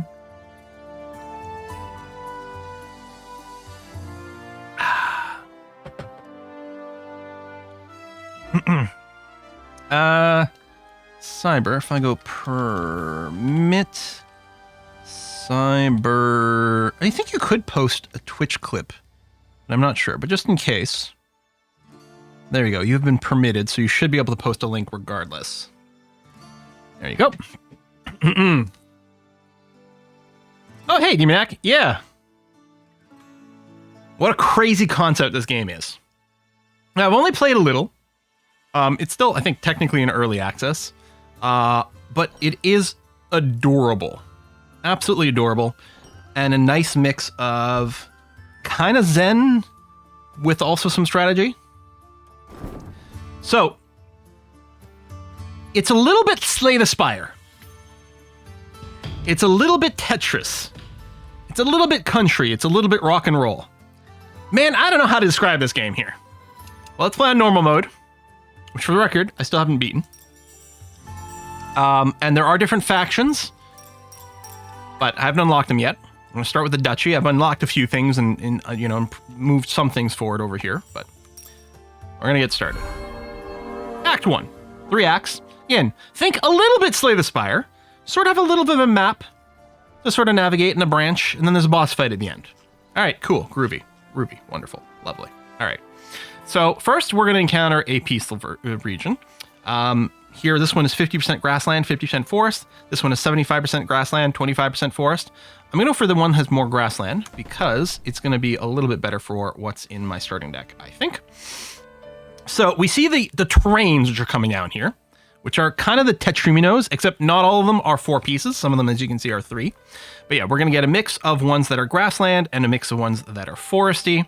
And then you've got your buildings, which are kind of your deck. Your deck is sort of these buildings over here. And then you can choose. Right now I have 3 slots unlocked, and we've got that. In fact, I won't need the watchtower at all because the watchtower is a military building and there are no troops in the first thing. Interesting, I just unlocked the fortified farm, which is going to feel different because it's a different size. Now let's see. Let's ready up. All right. It's a Tetris board. Now, first, you'll notice the piece currently not going down its own. Lots of time. Lots of time to think about it. Great. One major difference, which still kind of like whacks out my brain a little bit, is the fact that you don't clear lines. If you do finish a line, what happens is you collect those resources. So down at the bottom right corner, you can see it does go down like ever so slightly. You can't, I don't know, just AFK forever. I think if you stop inputting, it's like, well, we'll start dropping it for you, but it's fine. You got resources. You can see gold and wood and food down here. These you fill up by exploring certain things. So when I fill a line, if it's got a bunch of wood tiles on it, I'll get a bunch of wood. If it's got some plains, I'll get some food. So, I don't know. I'll just, without a particular plan, actually, maybe I should, no, I'll just put it down over here. It's fine. So you can bring it down, and then you got time. You can still move it over here. You can wait for it to finish. You can push down one more time. You can also spacebar to like slam it down to the bottom. So let's do this and this. Okay, so our first building comes up. I have my wood clearer over here. This has got a range 2, turns each forest into a plains within its range, and you get a little preview of little dots over here with the range 2, and gain wood. Now, probably, I could have organized things to be a little bit better, honestly, for the wood clearer, to maximize this, but it's going to be fine. We're going to do this. The other thing to note is that you can reserve a piece. If I hit E, it'll put it in the reserve. Now, and then you can swap them later by putting something else in reserve. You can't, as far as I know, you can't just remove something from the reserves. So they'll always end up being something there. But like, if it's not optimal for me to put the wood clear right now, I could just reserve it for a bit. But that's fine. I'm going to go and put it here, so at least it'll turn 2 of these forests here into the plains. Lamb. There you go. Gives me a little bit of wood. Behave. So let's go and put this down here. I've explored one line, so I get a certain amount of food down at the bottom. You can see it doesn't clear it. So eventually you will fail for each of the top, but there's also just a limited number of pieces. So eventually this round ends no matter what you try to do. What I really want to do is get this forest sort of over here, but there's not yet.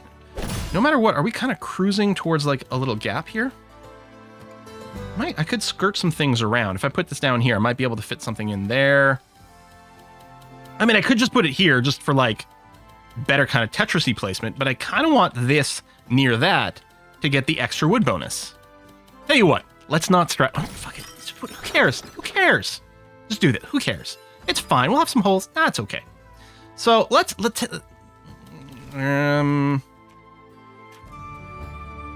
matter what, I'm sort of leaving myself with a gap here. So you know what? It's fine. We'll just do this. We'll leave two. Who cares? It's fine. It's fine. Let's just move on. Okay. All right. Slam that down there. Let's. Oh, boom. All right. Let's put down this farm. So there's going to be a hole here whenever we explore this anyway. But this farm here is going to give me. It's going to turn plains into fields, and fields are worth more food. So let's say I do this. So this row is already explored. You don't get a real visual indicator for it, which is a little unfortunate, but I did get the bonus food from that right away. Okay, we're going to be able to put this piece in there fairly nicely. The rest of it continues to be kind of awkward, but let's put you over here, and then I think I'm just going to dangle you this way, and then we'll just accept that this is going to be meh, but you'll see it's going to convert more things into that, and then it's going to count these two as explored. So it's going to load the food over there. There's no way we're getting like proper value from any. It's fine. You know what? I'm not stressed. Kind of miserable here. They put this down. It's like, and I didn't get anything out of the end there because I did a shitty job filling this in. So we didn't get a lot of resources. So be it. It's fine. All right. Then we're going to go and select cards. So we just finished the level. We have to pick a card to add to not our deck per se because we still have a limited number of slots. See, I like this basic farm better because it's just a 1x1 tile. The upgraded farm there was much more awkward to deal with, but we could also build the roadhouse. Collects 5 money for each terrain square in its row. That's not bad. We don't have anything that really gives us money right now. We could throw that in. Or we're probably going to start fighting soon. So I'm going to get the watchtower is what I'm going to do. Because it recruits for each plane and field. And we're really going to play, I think, a very field-oriented build here rather than going foresty. All right, we got a guild here. We can select a production card or a military card. Let's go. I just added a military card, so let's add a production card. So this gives us 25 food and wood if it's placed adjacent to a production building. Another crack at the roadhouse. The nice thing about the roadhouse, or even the hunting lodge, is they are very easy to place. Right? They're 1x2s. This is recruit for each connected forest. I think we're mostly going to be chopping down trees. So I think, I'll just tell you what, I'll go for the roadhouse this time for the ease of placement. All right, so now we have a choice. We can have a fighting region here. Fighting region here. This is a peaceful region, so there's no fighting, but it will make the final boss stronger. I think I'm going to go for this one at the left. It's going to be a hostile region, so we can show off how the combat works. 75% grassland, which is better for us. Like, again, we've got a fairly... Because our farms benefit from cleared tiles, but then also these watchtowers. So we did start with a level 2 watchtower. So I'm going to put that in my deck. Now, let's go. I'm going to spend some food here. I'm going to unlock another slot. And I think what I'm going to do is throw another watchtower in here. So we get some extra military for this. I like the wood clear because I want to turn forest into plains. Although maybe this is reduced value because there's not that much forest. Although the idea is that I was going to go with is clear the forest so that it makes it easier for the farms and the watchtowers to have maximum plains. You know what? I think I'm still going to do that. If I had more food, I can unlock more slots. The other thing you can do is you can upgrade your cards. So if I had 150 food, I could upgrade the wood clear to level 2, which there's a good chance it would increase the range, maybe even give more money per thing. But we'll leave it there. We'll just ready up. I could have also previewed to see what enemy cards were. So in this deck, there are also enemy bases. Like this mercenary camp here, there's an enemy one because it's in red. All right, let's, I don't know, whatever. Go there. Go there. This let's do this. Stick you there.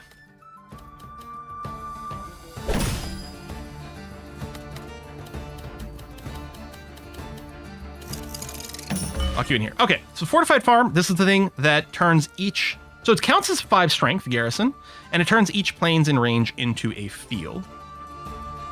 So I think I'll put it there. I wonder if I'm going to be able to chop these trees. I might be able to. But it'll still turn these guys, and then as I build around it, it might do more. Or stable...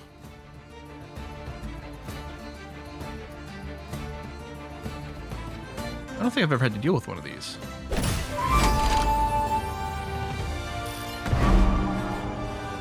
Each round, recruit 3 swordmen for each square between horse stable and the closest building in its row. So if I put this horse stable here,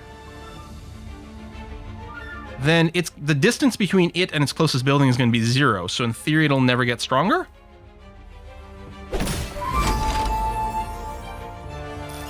You do get more if you explore multiple lines at once. So for example, let me do that here now. I'm going to plop this down here. It's going to explore 2 lines. You see, you get +1 for each line. So I was going to get 3 of each resource. Instead, I got 4 of each resource. And it's more the more lines you got.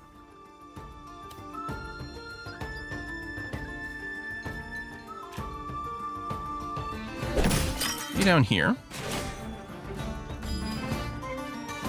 I still want to chop down those trees, but I guess it's not going to happen. So we're going to do this, which will make this stronger because more plains, and then you're going to turn more plains into fields, which are going to be worth even more food, which is actually worth even more combat strength. I'm going to put another watchtower down here. Yep. That'll work out perfectly with these guys. And my wood clearer came pretty late, and I'll put this here. All my troops are getting stronger. Troops are continuing to get stronger. No, I can't clear anything over there, unfortunately. So I think I'll just put it down there. Training camp.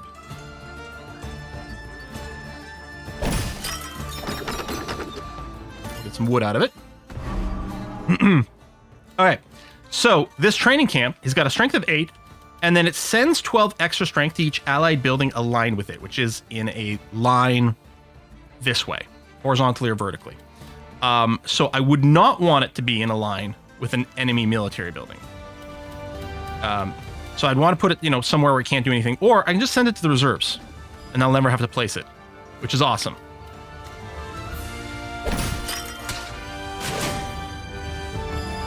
Didn't do a good job of keeping a good spot to put this. Okay, I'm gonna have a straight piece coming soon for here, which is good. I could sacrifice, leave a hole there, because this would at least turn the trees into things, which should be okay. Or, I could stick it here, but I think that makes it a lot harder for me to place more stuff. So, I think I'll just do this.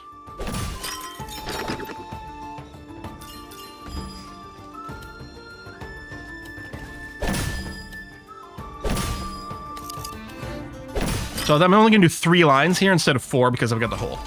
But it's +2 to each. So it's a substantial amount. Done. All right. Then we get the combat phase. There's so many different little sub-mechanics in this game. It's crazy. So combat here is very simple. You're just going to take some troops and send it somewhere else. You can even do this with the army, the enemies. You can move them around. That's totally fine too. And there's certain rules that what happens when they collide. So the basic thing is if armies are 2 different factions, so if I send my dudes into him or he sends his into mine, whichever, you just sort of subtract and whatever's left. So in theory, right, if these archers ran into these swordmen, 16 minus 8, I'd be left with 8 archers. And then if these 8 remaining archers would then go into these archers, there'd be 1 enemy archer left over.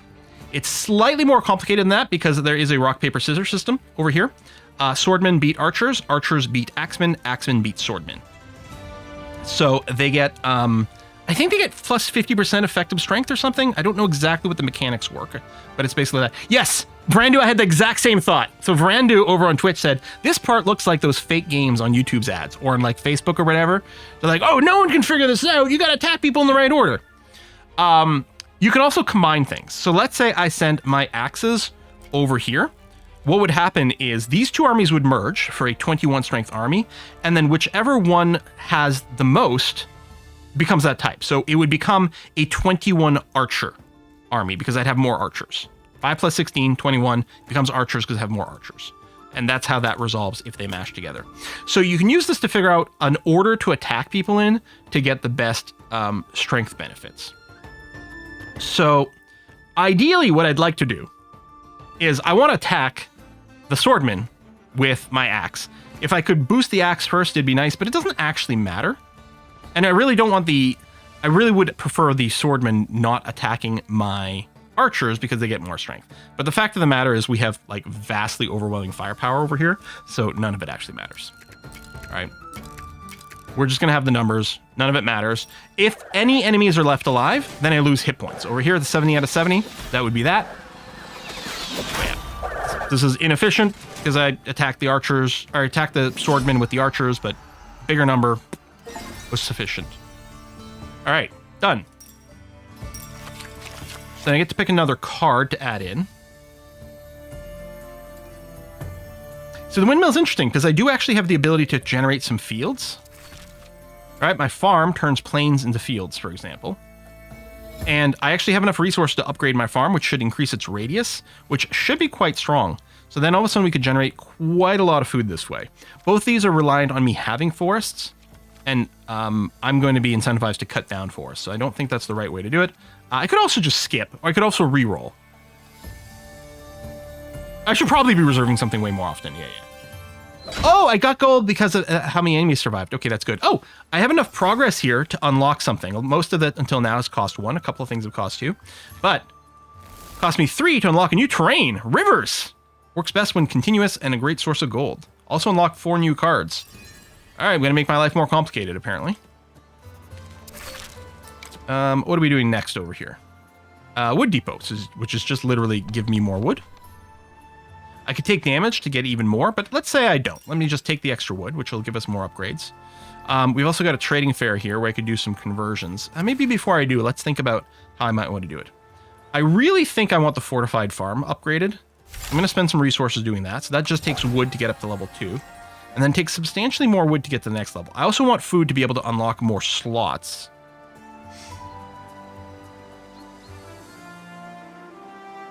I think it probably is worth having my my wood clear upgraded as well. Oh, it doesn't increase its range. I think level 3 may have increased range. This just gives me even more wood than before. Behave. I think I am going to do that. Do I upgrade the windmill? I don't know. Let's see. Let's go to the trade fair. I did spend a lot of food there. I think what I want to do is I want to get some food back because I'm going to want an extra slot. I'm going to trade some amount of extra wood for that. Oh, I didn't realize what was coming next. Gold. Any of my cards need gold to be upgraded? Not currently. It just may take a bunch more wood, or much more food. I guess I could have peeked to see how these compare. Nah, this is fine. So...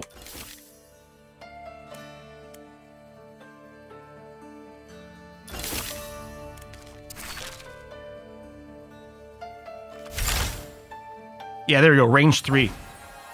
Excellent. And then let's bring everything here.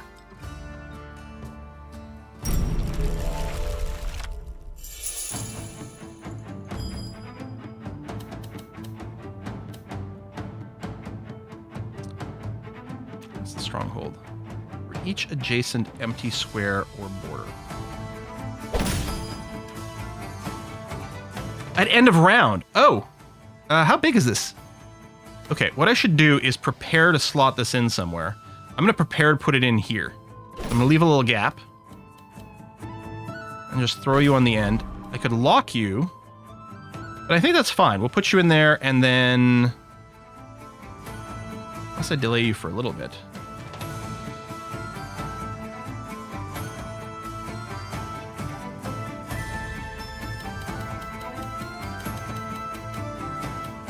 Oh, or border. I missed the border. Thank you. All right, definitely reserve then.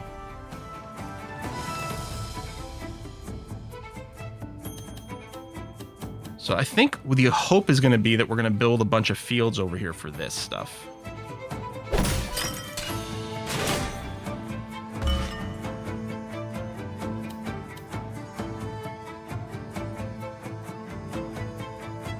Oh, we'll see if we can get some other fields around. I think this. Okay. This is the mercenary camp. Just straight up 12, 13. That's weaker than this one. Maybe I still don't place the stronghold.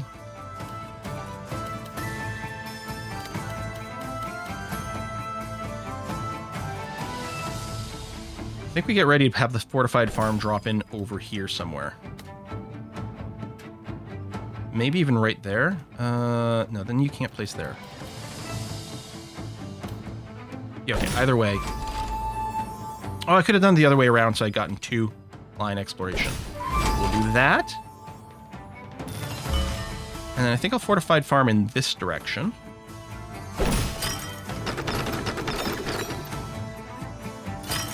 And that's a good place for the foresty bits. And then... am I going to be able to fill this in?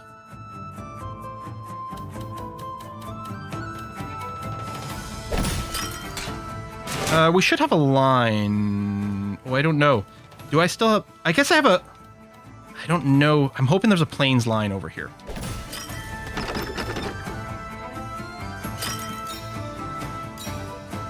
That's a lot of food.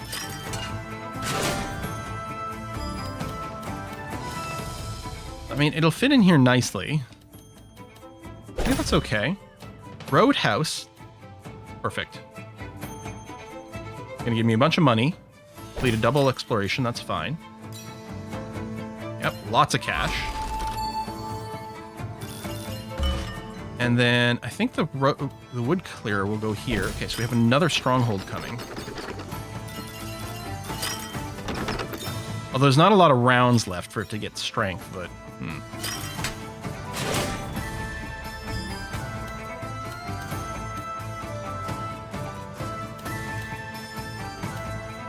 Still gonna be near a border, because I could sort of build around it and accept the fact that no matter what, it's gonna be exposed some way, somehow. Although part of me is just thinking, you know what, maybe I just drop it here. And then I can put the stronghold in here. And accept that it's gonna grow for a few turns. I mean, I could put it here and try to... let's surround it some with these. I guess it's probably better.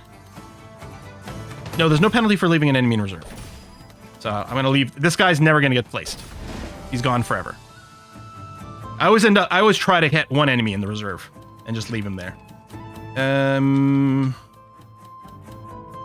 Put it here. Put it here. Exploration. Although we don't get anything for this place. Yeah, I think I'll just finish these. Yeah. I guess I could have gotten a little more strong here. It's got one more tile of adjacency. Oh, that got cleared there. That's interesting. So yeah, we'll just do that, which will give you one extra. And then the last one doesn't matter. Because it doesn't complete anything. Okay. Yeah, that just goes away. And then, so what I want is I want my... yeah, I still don't have swords. I want my archers to hit this, which is already going to happen. And we'll do this, and these will still be archers, so I won't actually get the penalty.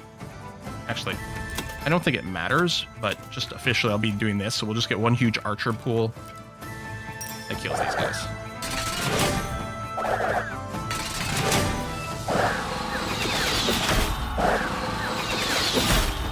There we go. We did much better on exploration this time.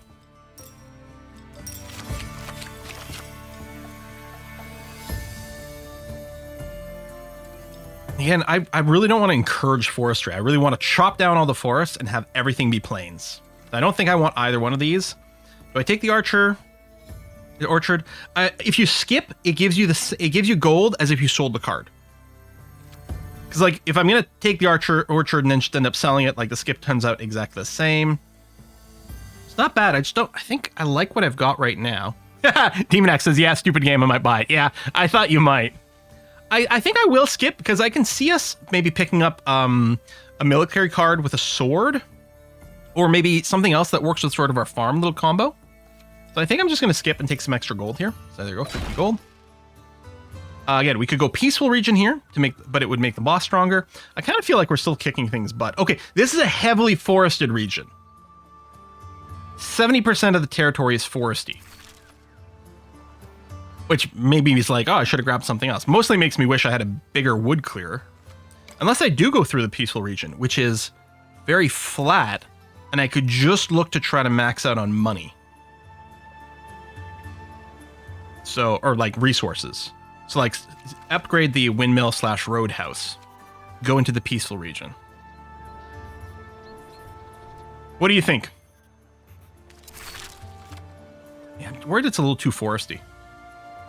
Yeah, I need a second wood clear. I guess maybe I should have re-rolled to get another one. There's a funny thing. You can get buildings that also plant trees in plains. So you can get the 2. Yeah, we got to fight, right? You guys want to see that? I don't know. And the problem is they might have a bunch of buildings that get stronger being next to forests. That's all. That's what I'm really concerned about. I think I should go the peaceful way. I'm gonna upgrade the windmill. And upgrade the roadhouse, because I can. Oh, there we go. Upgrade some cards.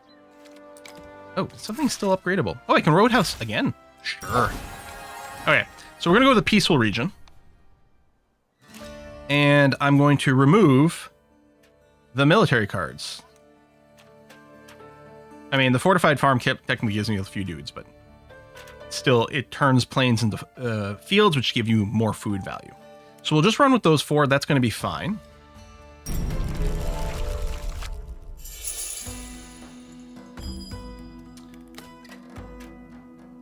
I think I'm going to put this down flat because I want to have some better space for this farm with the range of 2.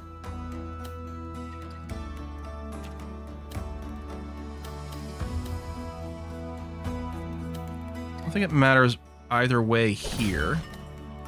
So then I want to drop this sort of here and then build some more flat land around it. Oh, those are opposite each other. Or yeah. Oh shit. I was thinking I was going to make a little box here with these 2. I didn't realize they were different.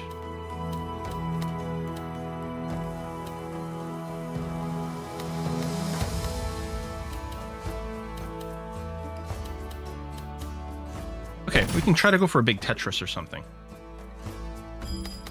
Right?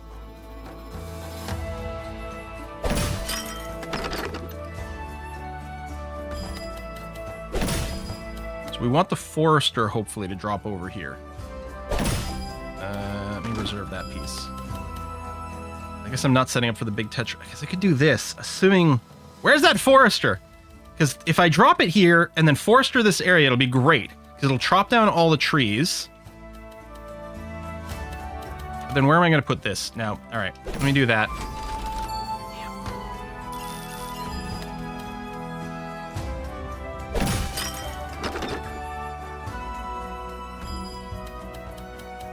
I'm probably going to roadhouse right there. Windmill. Actually, no, I think... I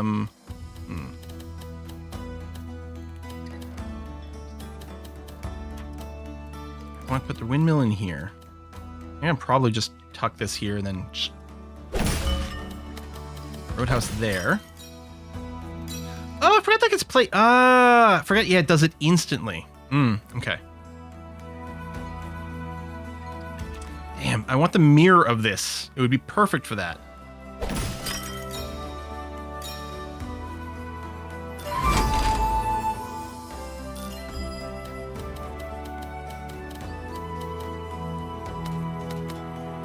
Oh no, wait, I'm wrong. This is exactly what I want. Never mind.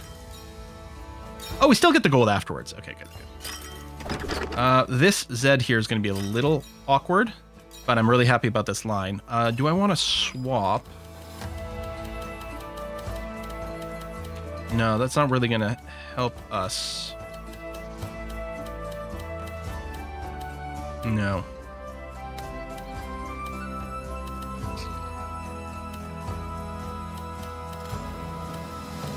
I'm going to want to put this on top here, but not until after the line. And a swap doesn't save me this problem. I guess I could swap, put this on top here, which is sort of kind of okay. I'm not pleased. Yeah, that might just be the best. Is do this, put this here, put this here.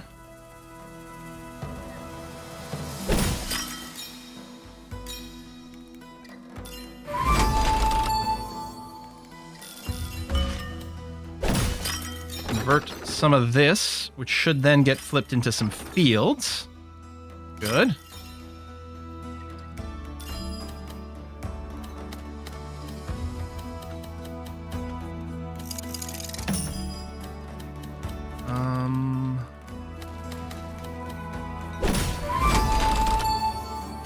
I can bring that back and have a place for it now.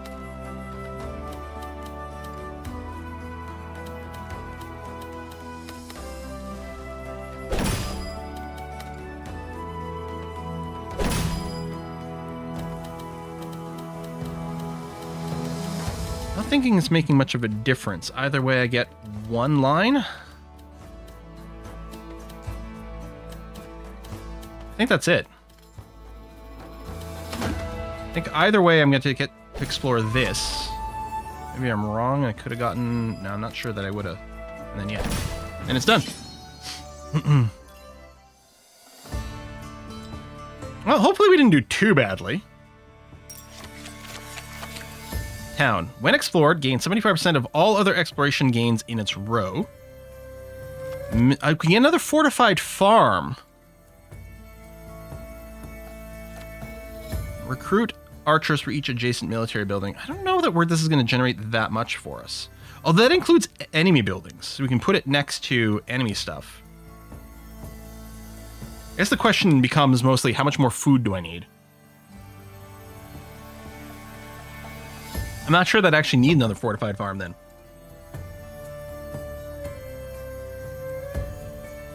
I also don't know how to see these tags in the middle of playing the Tetris game. Yeah, maybe a reroll for maybe another woodcutter, maybe a better...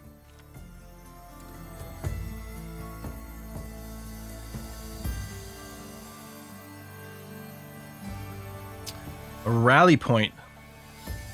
There you go, very pro plains and fields. I think I like this.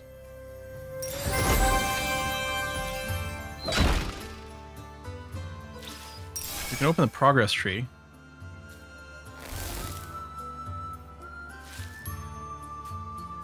We'll unlock some other cards. I don't know if they'll show up in this run, though. Now, if we want to do some upgrades, like if we're looking to upgrade, say, maybe the rally point, right? A military build. Looks like what we mostly need is wood. Can we get some wood here? Yes. I'm going to spend money for wood. And then we can take a look at the boss situation here.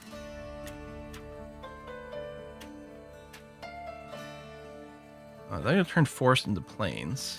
And this wants to be next to plains. They got their own rally point, which is annoying. It's kind of even here. But I can unlock more cards, and we can upgrade more stuff. Well, it feels like I should go and upgrade my military buildings.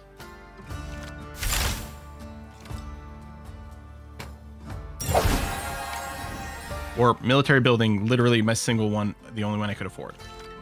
Do, okay.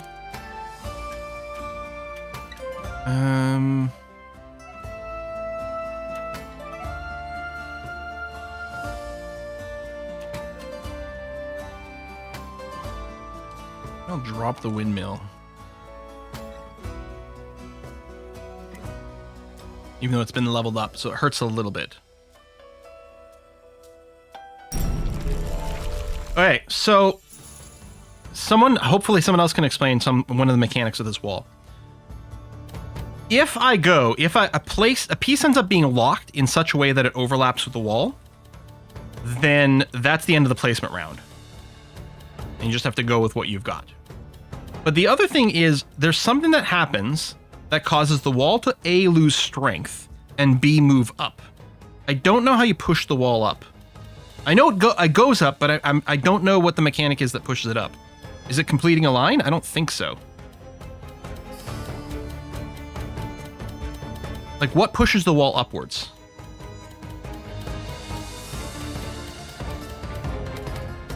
My thought is maybe exploration, but I'm not... Just turns taken? It just goes up on its own from time to time, but how many? You place enough pieces. But, like... Oh, hold on. Maybe...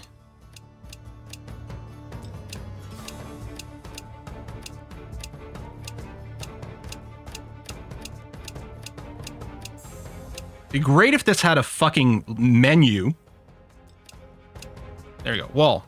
Yep, massive group. Lose units each time the wall goes up in the grid. Yep, don't place anything. See, it tells me everything I know. Gotta play compact. It loses units every time the wall goes up. Why does it go up? When you fill lines below it. Well, we'll find out. But why wouldn't it actually say it? The other thing that's annoying is you have buildings that say something like, oh, we get a bonus when you place it next to a production building or something. And that would say it in here, right? In here it would say next to a production building. But this tooltip doesn't tell you if this is a production building or a military building or a terrain type, because you can't add terrain types to your deck. Like, this is a terrain, but other things are as well. And I don't like that it doesn't say the keyword on there. Like, this is obviously a military building, but it doesn't actually say that. Why is that? Anyway, what are you? You recruit for each adjacent military building, so we won't do that in the roadhouse. Okay, there's no specific placement we're looking for right now. I don't know. Let's drop you here. Yeah, we'll sort of orientate ourselves fairly low on this go. Well, the roadhouse, we might still want to get maximum bonus because you're level 3 kind of thing. I might just put the roadhouse here. So I'm going to tuck you in there.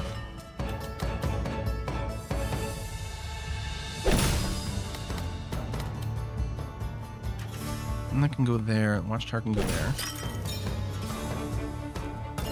Okay, I'm going to explore a line. Okay, so that may have been it that pushes it up.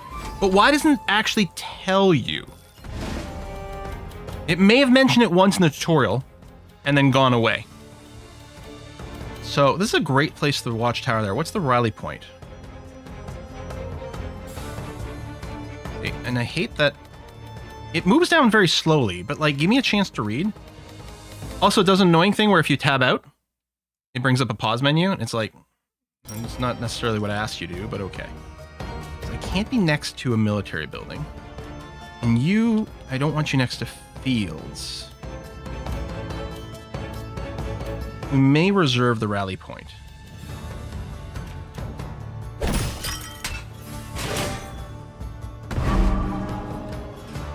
Although you would only be next to one field over here.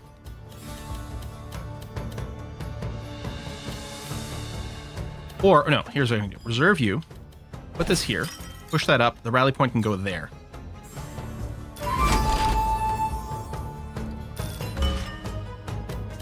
Or I can just leave it locked, but... I might put the rally point here. And put the wooden fortress in the lock. It's a little more awkward. I think we'll go and put you here. And then this can go there. I really gotta go and surround this so it doesn't end up next to a military building here, but...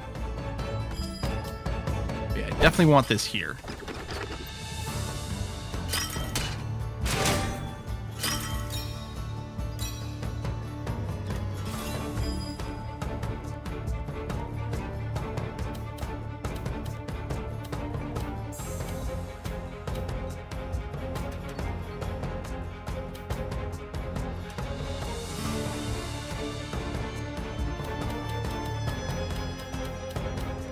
really wish it didn't descend at all, because you can freeze the descend by doing this. It's annoying that you have to. Take the square out, put the rally point down there. But I also then I'm going to want to sub the square back in. We're not pushing anything forward. I think I have to do an exploration. Like, this would make this get stronger. I can put it here and then it won't. But then I end up with a problem of I don't want to put the wooden fortress anywhere.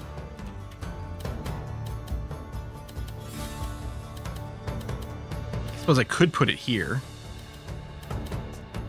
What I want is I want this piece right there, right now.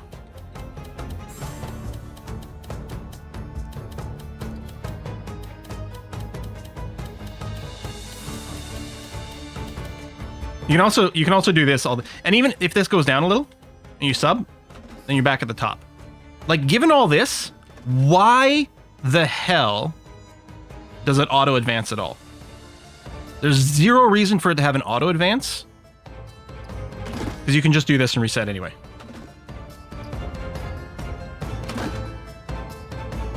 You want the rally point next to plains and fields, not forests. This is an enemy rally point. Crit. I don't want to activate this bonus. I want this one to be next to forests. I do not want this guy next to plains and fields, crit. Because he's a bad one. If he were mine, it would be fine. Yeah, the problem is I don't think there's a good solve regardless here, which is really annoying.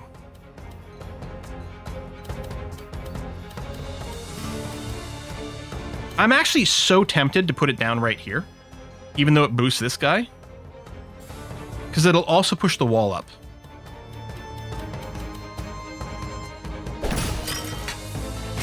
Okay.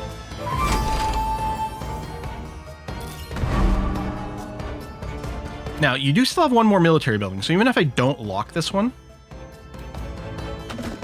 But now I could... Oh no, I want to put the Z... No, it's not yet. That's right. I can't put the Z here anymore. I guess I could put it here since I got room. And I do want to surround this with forest. I think I will go and drop this here. And then my watchtower I want vaguely in this area for maximum bonus. The wood clearer... I think we're going to use it to clear this. I think I'll put the watchtower down here and then put the wood clearer right on top of it. But no, I need a place for this plains, which really is going to have to be here. So let me put this here.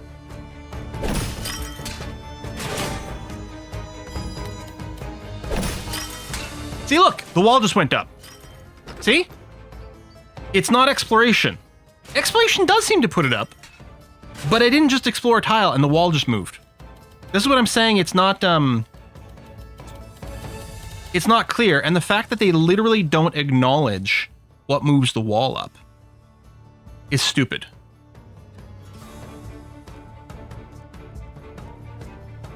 There's so many good things.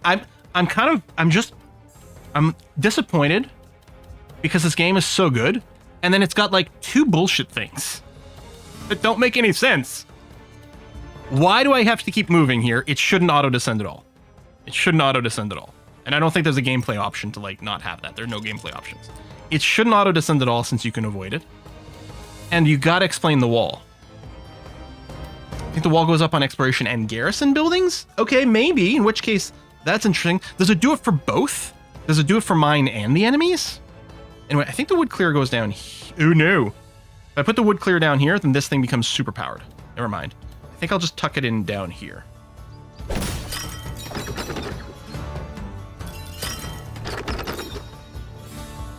Ray says, as long as you don't move the piece, it doesn't auto-descend.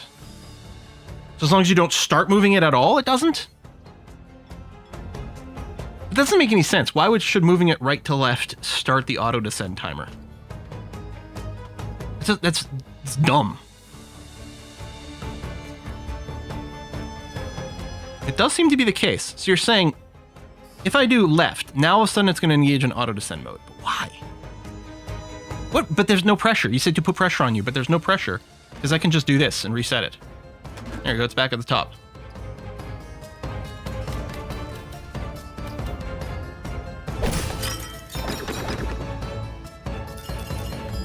Seems like a design flaw.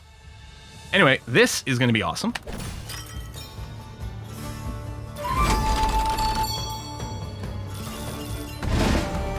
So this is my rally point. And then, okay. I mean, that's good. If I do this, I wonder if that resets the descend as well. Which only works if I got something swap back. Swap back, okay. Not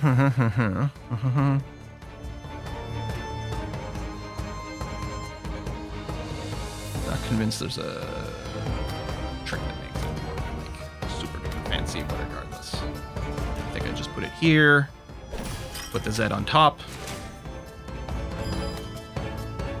Put the triple piece over there.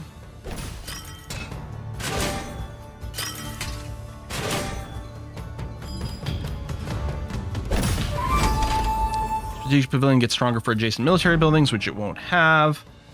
They're both 15, so it doesn't matter which one of these I'm going with, unless I cared about what type more than the other, but I don't think I do. I'm not sure that I'm going to be able to complete any more lines, given the order of things that come in here. I can't put it here, because then it'll be adjacent to a military building.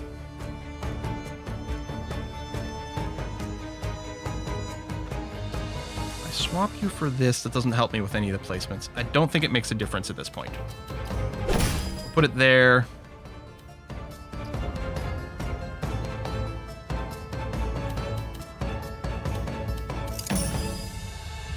Yeah. I could have gotten a little bit more value to this if this piece had come sooner, but it didn't. Whatever, it's fine. And this one's just going to lock across this. So what it's going to do, it's going to force the next piece to be the wall, which technically lets me place, but it doesn't matter because it just goes down there, and then force the fight. So it's a regular combat, but there's an extra 30 just generic villainy over here for me to defeat. So I don't have any swords to specifically counter this, but I just have huge strength. So all I'm going to do is just make a super powered archer. That does that.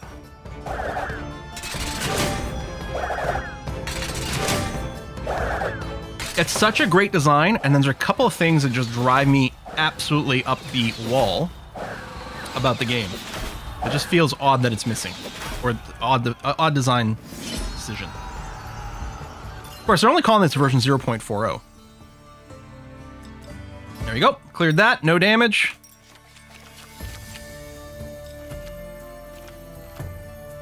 So again here, the militia base, right? It's really important. Recruit 10 extra archers for each production building in range. But the problem is when you're playing, unless there's like a visual indicator, like the fencing or something like that, that tells you what it is, you don't really know. The Stone Fortress is interesting because we are going to start seeing mountains in the next act.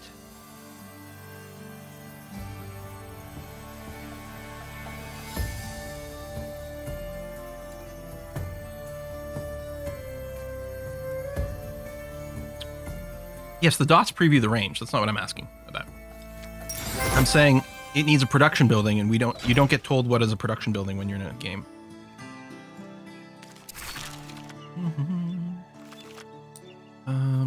Okay, let's just gain a building card. Actually, I'm wondering about rolling another military one. Oh, the wall worked differently in the demo. That might explain the jankiness. Oh, maybe I'm joining this like mid-update.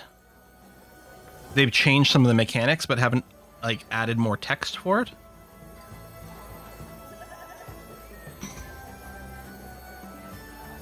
Okay, we can try the training camp, actually. It's not adjacency, it's alignment. Okay, we can go fight. It's mostly decent amount of flat.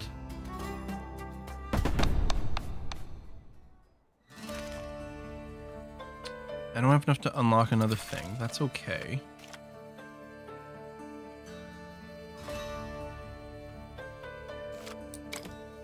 I kind of wish you could upgrade from here. It's actually kind of an annoying UI. So here's another complaint. This is showing me the buildings I've got. Although I can't actually interact with anything over here. You click and then you go to a different screen and you're like, wait, which one was I looking for? Because it's like, oh, I want to remove this watchtower. And click here. Wait, which one was it I was going to remove? Right, watchtower. Where's the watchtower? Okay, it's over. I mean, that's obviously kind of hitting pettiness. But it's an obvious UI kind of... Why would you decide to do it this way? Why wouldn't this be, if you have an empty slot, like just bring up a menu of the available buildings.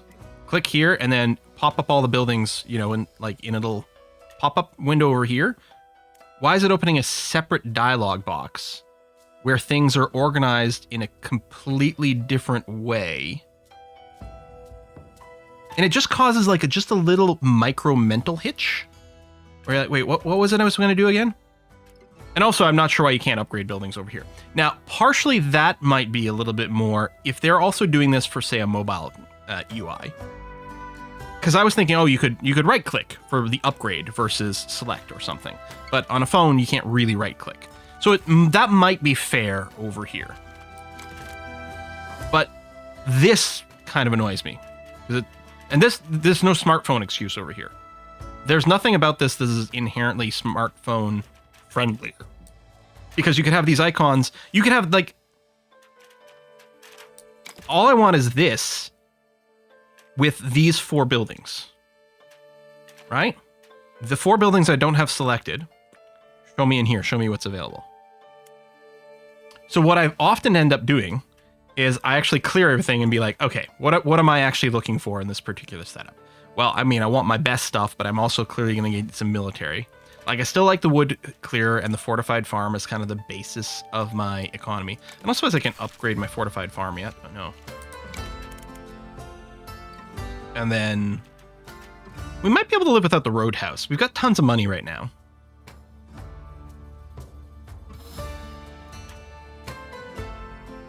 And then the training camp's not as good without more military buildings. So I think I kind of want all those, and then I don't have room for the training camp. Might be fair. So let's upgrade the militia base. Because I think I'm bringing this with me. But it would also be nice to see that it's selected, right? Here it's like, this is active. That's why if this was a unified UI, it's weird that there's 3 screens. There's this screen, and this screen. And you're having to keep track of what's what in between. And I think that could be done better.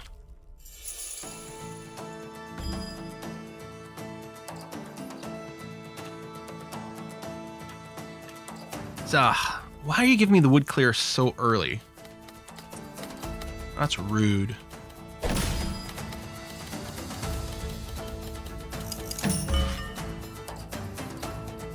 We'll reserve you. This rally point wants me next to planes and stuff. So I'll do that and hope for a long piece there. And put you in there. Put some mountains around you.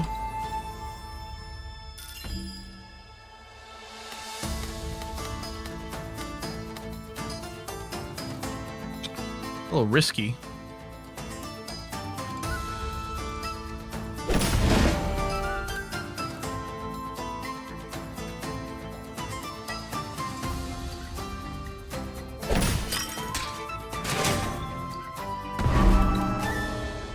You will be adjacent to 1 planes.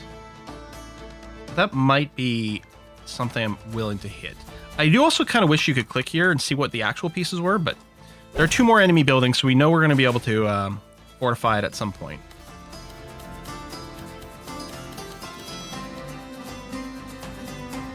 I think I will accept this, even though it's not exactly ideal.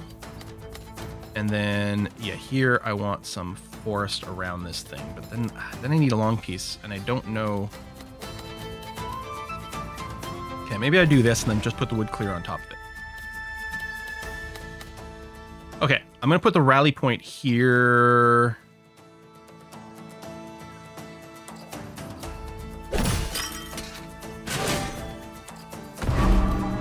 Then there, kind of wastes 1 tile.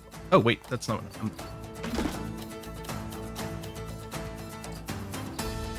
1, 2. Okay, that will reach that.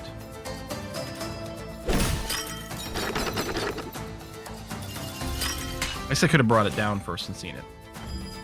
But yeah, so the thing I was saying before is you might have some buildings that are like, oh, if you're adjacent to a production building, And as far as I can tell, there's no way on this screen to tell if a building is a production building or not. Like, I think the fortified farm has the military and production tag, but that's not visible here.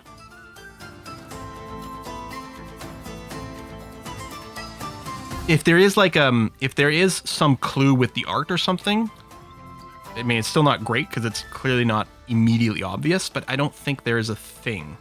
It feels like there should be like a gear icon. You know, we get the military icons.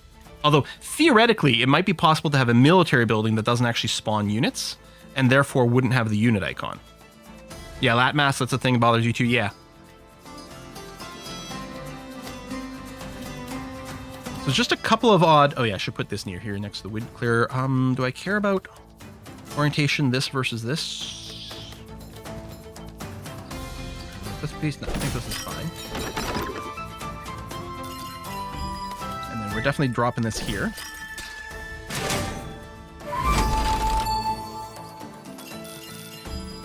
And then we'll drop this here.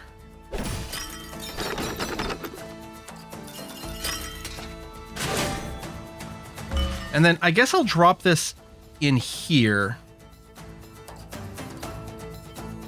Although... Oh, hold on, let me reset you. That actually will lose a couple of tiles, actually 3 tiles, I think, of productivity. It might still be fine. Yeah, let's just do it.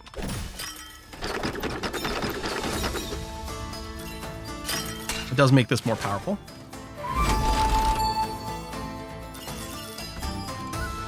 I think this stone kind of just gets stuck over here. And then I try to fill up these bits. I'd rather if this come first.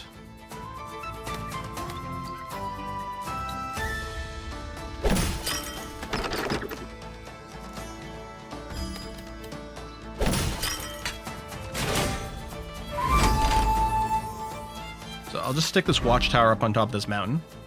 So it's not going to end up adjacent to anything that boosts it. This one's going to get dumped down here. This piece will go down here, which is going to be perfect.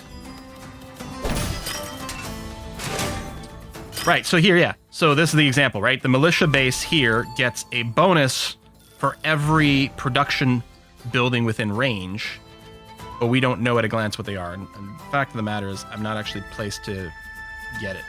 So it doesn't actually matter. Like, I know this is a production... Well, I think this is a production building, but I'm not sure.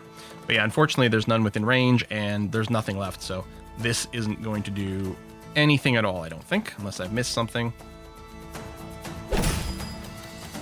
Let's go there. Here. Here. Oh shit, I forgot about that watchtower. Oh well, fine. We clearly have enough muscle. And it's not gonna matter. Okay. And again, because we don't have any swords, what we want to do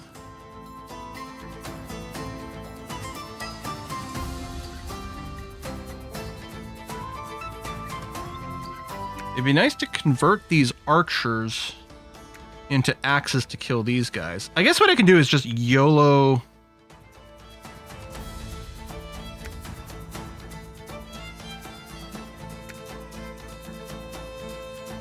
Bella, you are whining? That's being very annoying.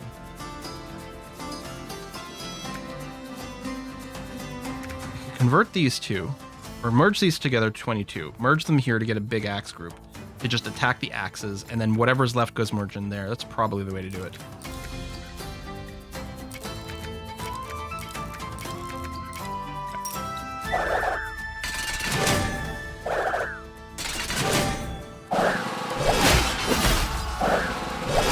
One enemy axe survives. And that's probably the biggest number solution.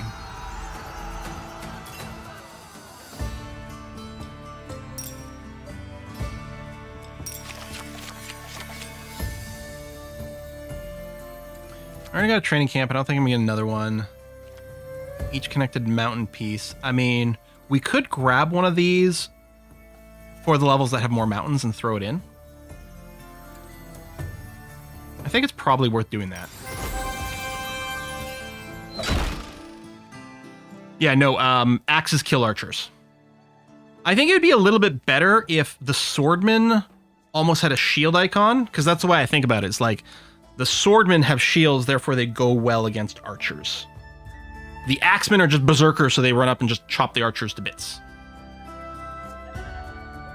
Is the way I think of it. We do have some more unlocks here. We can, I don't know. Let's go down this branch. We'll get the fishery and the river quarry. But again, I think they'll only show up in the next run.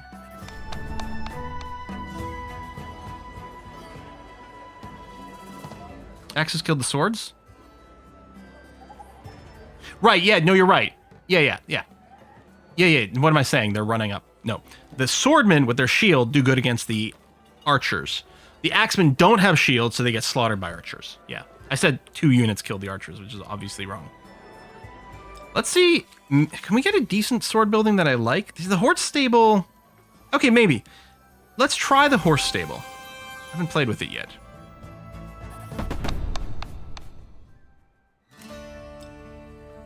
Oh, I didn't actually look at the terrain ahead of time. This is not as grassy as I might like.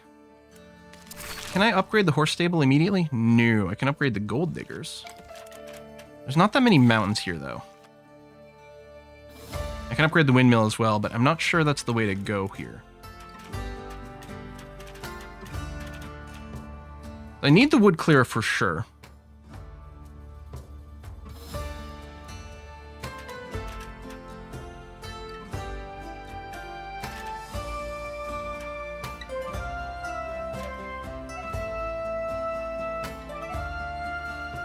Each square between a horse stable and the closest building in this row. Does it still need a building? What happens if there's no buildings? Does it get 0? Oh.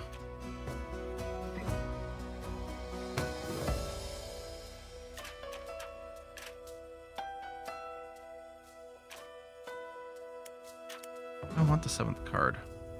I think I do.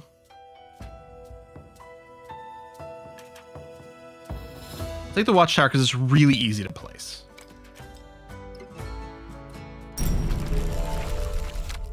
Get none if no building. What we want to do is arrange something where we've got a building on one side and the horse stable on the other. And maybe we set that up. Maybe I just place the mercenary camp over here and the horse stable over here. What if there's more than one row? Well, we're going to try to place it vertically to see what happens. So I'm going to put this here. Put the mercenary camp behind it.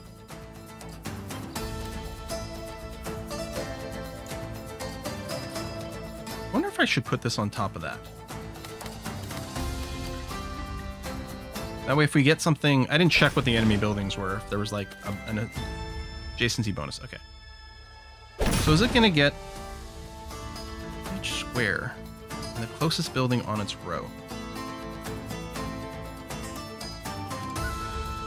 I'm going to hold the watchtower for a sec.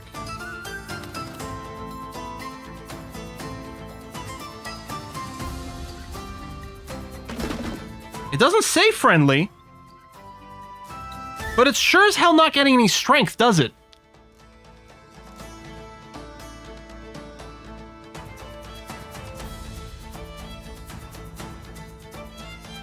Oh, end of round is when you finish completely.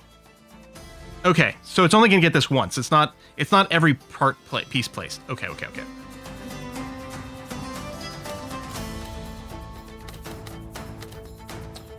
And we know we're not going to want anything very close to this. Just plan on filling this in.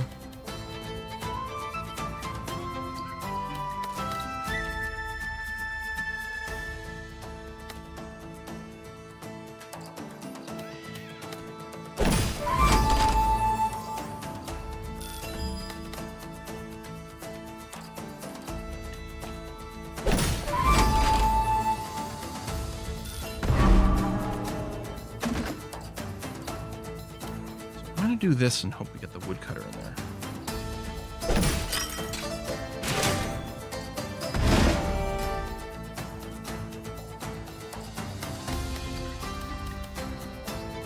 So yeah, you'll be aligned to 2 things if I put you down here.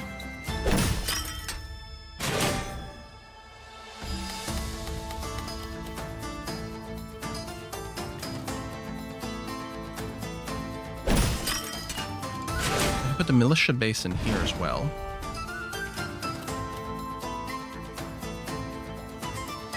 I guess I can go on either side. Man, I can just reset this to not have the pressure. Yeah, the auto drop has to go away. It actually does nothing.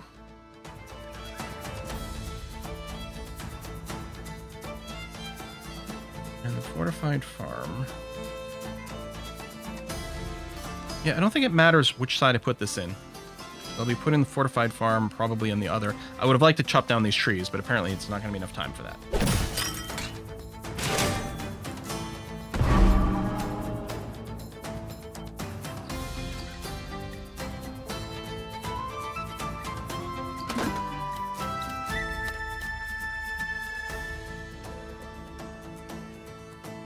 Yeah, I'll just shove it there. It's fine.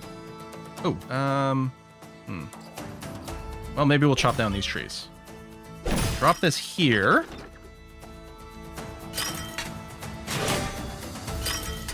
Okay, okay, okay.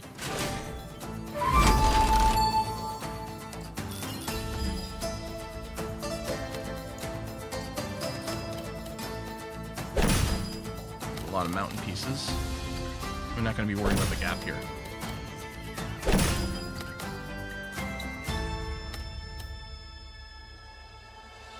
Here, so I still want the woodcutter here.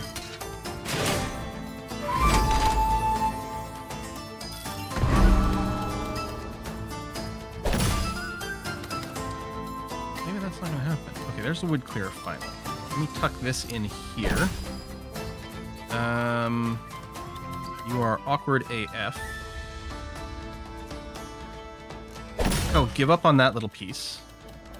And just do that.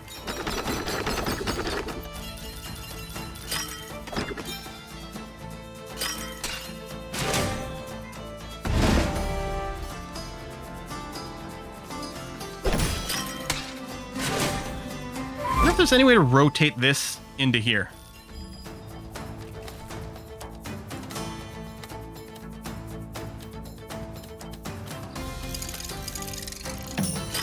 Gotcha.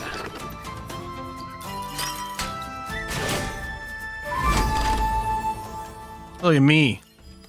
I'm a Tetris pro. Okay, if I do this, you won't be connected to any forest or mountain, so we've secured against that.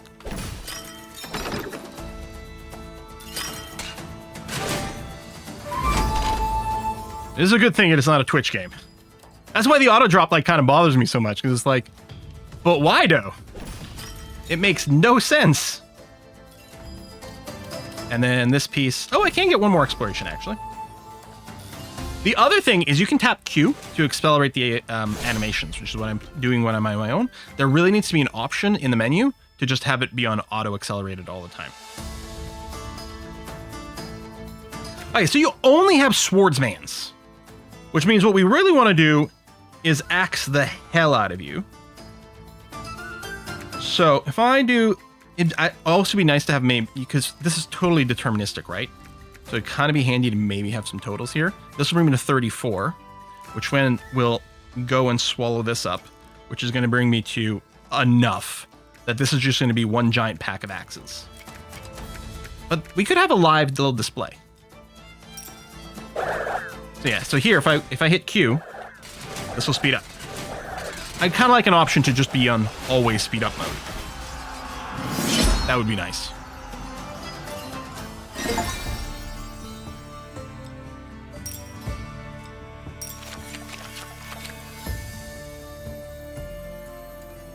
I think I've got enough military buildings. I don't think I need the strategic pavilion. I certainly don't need more archers. Might get the stone quarry, because I didn't pick up a stone quarry, right? No, we got the gold digger, but we might want this for some stone production. Who knows?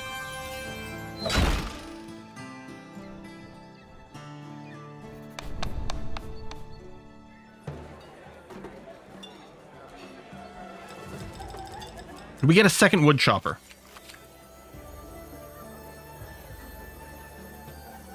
I think I'm just going to skip and take the money.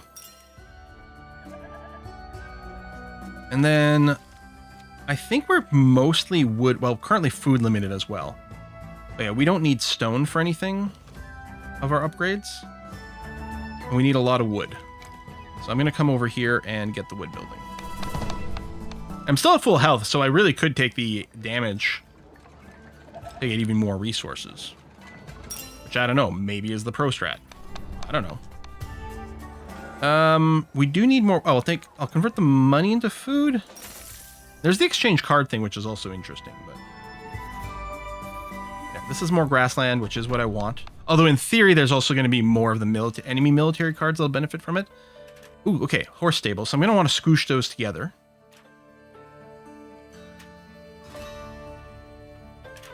That's quite a lot of stuff. Do I want to unlock the next slot? It's a tough question to answer.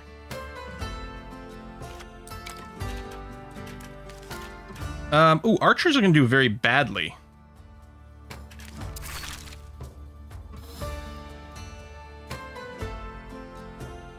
I'm going to upgrade this rally point.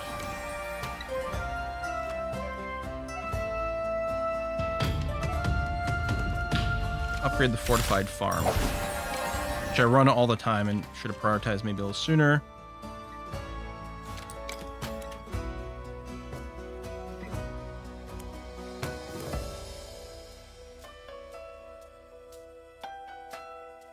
Oh yeah, see, I'm thinking, oh, I'm going to replace whatever I'm clicking on with something else, but no, I have to go then click one extra time on the... Is this not a level 1 watchtower?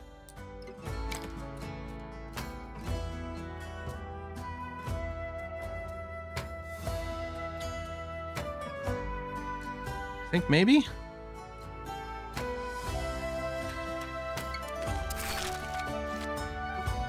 Yeah, I don't know what the upgrade is. I suspect it just gets more strength if it's upgraded.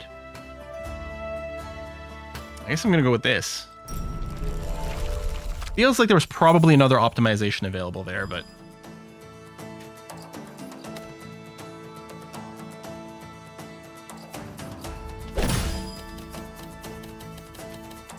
Oh! Let me come back to you. Should have moved this over a little bit more. I was like, I want to put this on top of here and be fairly centralized, and I was going to tuck it under, but I guess we'll tuck it under like this.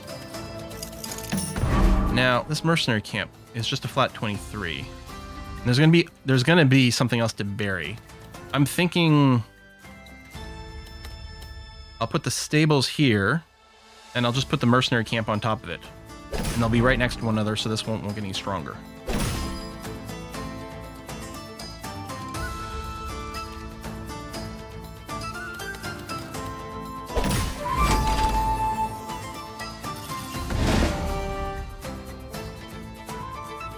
Now, my horse stable, I'm going to put here and then try to end up with a building over here. It may not work out.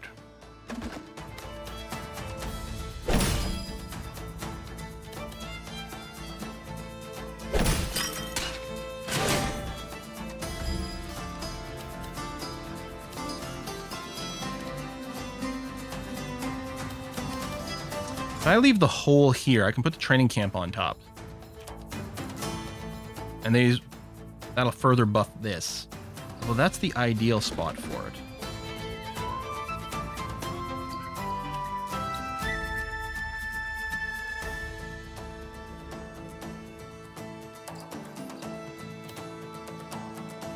You know what? F it. Let's do this. I'm going to leave the hole there too. Which, yeah, well, it's going to bother all of us. But we're going to get a few pure resources. Huh? Does this not count as being aligned with the horse stable?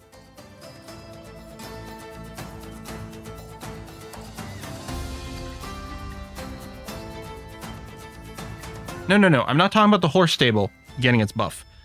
The training camp sends strength to each allied military building aligned with it. And it did send 12 over here. Is this not aligned with the horse stable? Stop saying end of round. I'm not talking about the horse stable. We're talking about the training camp. Is it only from the center tile? I guess, okay, this line only comes out of the center. Shit, then I would have rotated it differently, but oh well.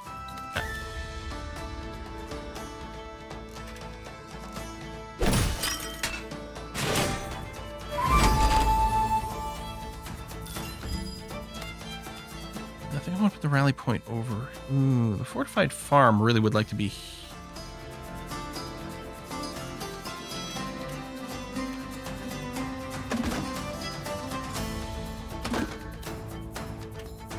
I think I want to stack my military buildings up here, which isn't going to be great for the fortified farm. But it will get the benefit from the training camp.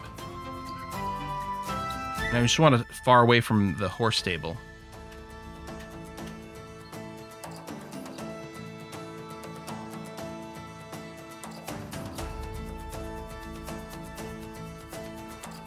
Put it there, I suppose. I think I'll just do this. You'll go there.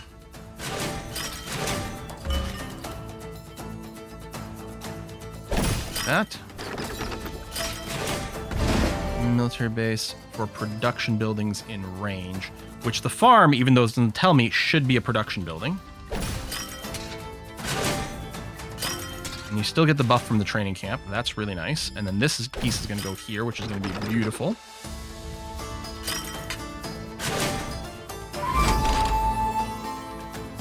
And I can just put the horse stable right here. The closest building is going to be, like, 0 away. Or I guess if there was 0 buildings, it would get 0 strength, we figured. Let's try to end up with no buildings right there.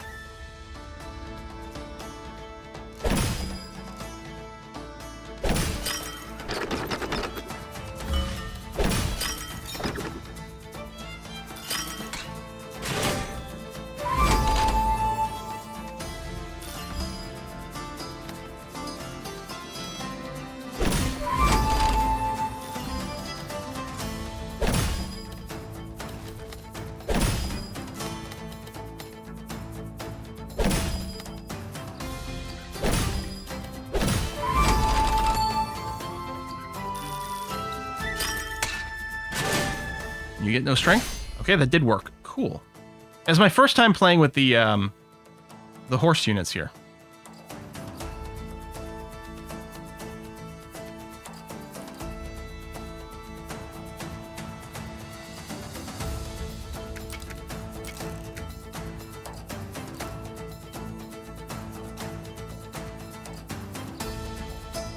I can't remember what, or the destination type if they're equal. Hold on. So if I merge these two together to be 27, if I merge them over here, they'll become archers, which isn't what I want you to do. So I guess just as a 27, go and deal with these swords. That's fine. And then turn into archers, which will then shoot these guys.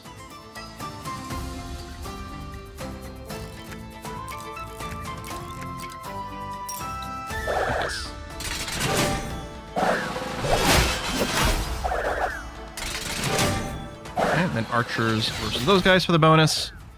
And then just merge into a bunch of swords for equal strength. And then merge in here for 104, whatever at the end. Okay. I want more horse stables?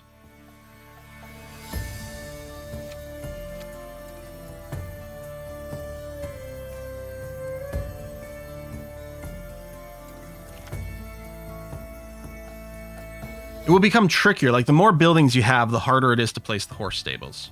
I think I'll just skip and take the money and hope I can buy more resources and do more upgrades. We're going to do the final keep. Well, this isn't the final one. This is just Act 2. But we're going to do another keep fight over here. And then we're going to wrap up the stream.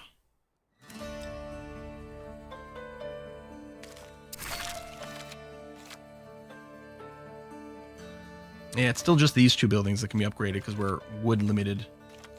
I think I'll... Wait, what? Can I go back to the map from here? Powers recruit additional strength for each building aligned with them.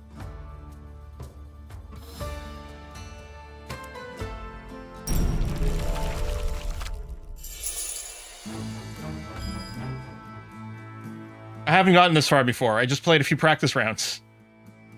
The keep doesn't add enemy cards to the round deck because all of its buildings are already there. Beware its towers. They will call reinforcements every time you align a building with them. Are these for each columns and diagonals? Okay, so they've got those places labeled. This is a very awkward first piece. Because what I want to do, I guess I could reserve you for a second. Because what I want to do, it's a very awkward second piece, is I want to put all my buildings in these spots. I guess I can just do this. Because I could put this very nicely in one of these, but they're using up places that I probably want to put buildings, right?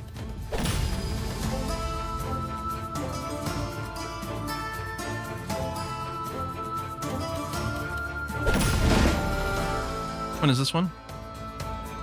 Plains.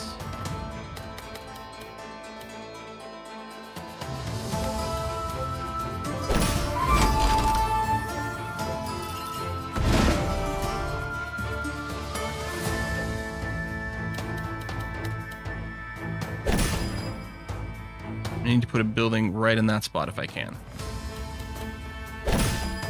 Oh, this is so confusing. So different. Yeah, training camp right there is going to be perfect.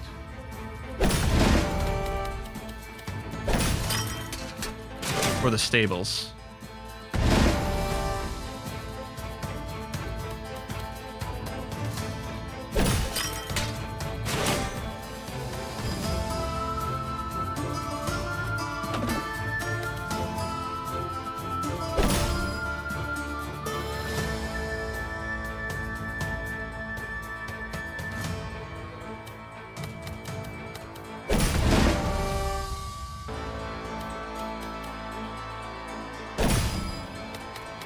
Maybe I'm not prioritizing the right thing, but whatever.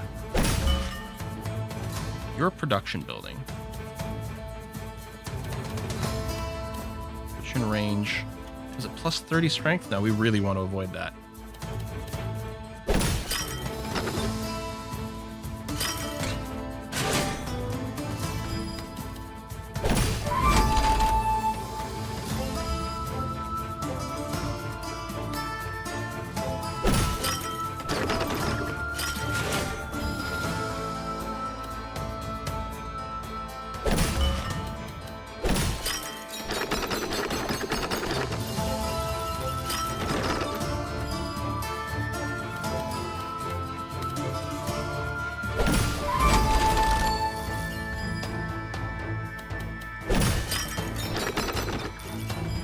No more buildings left. I don't think it matters.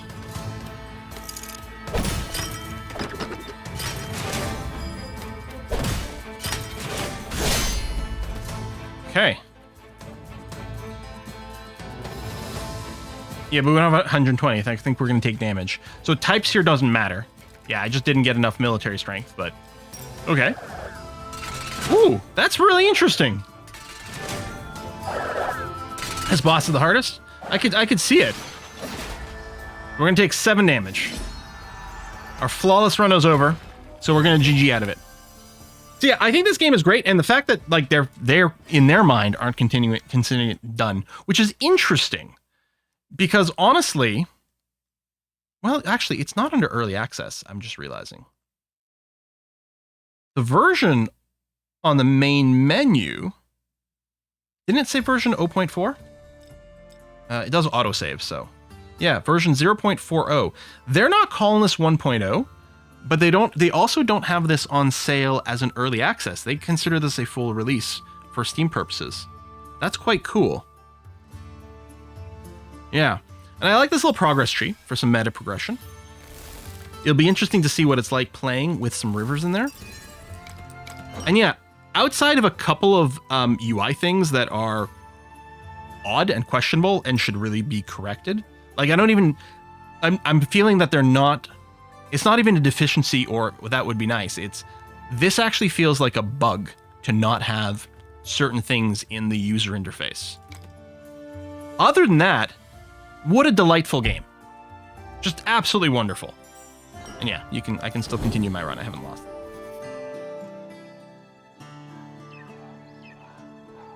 I have to do the boss fight again, as it turns out. Damn it.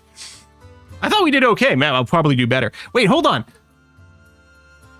So you can bail during a Tetris phase, and you get to restart the Tetris phase?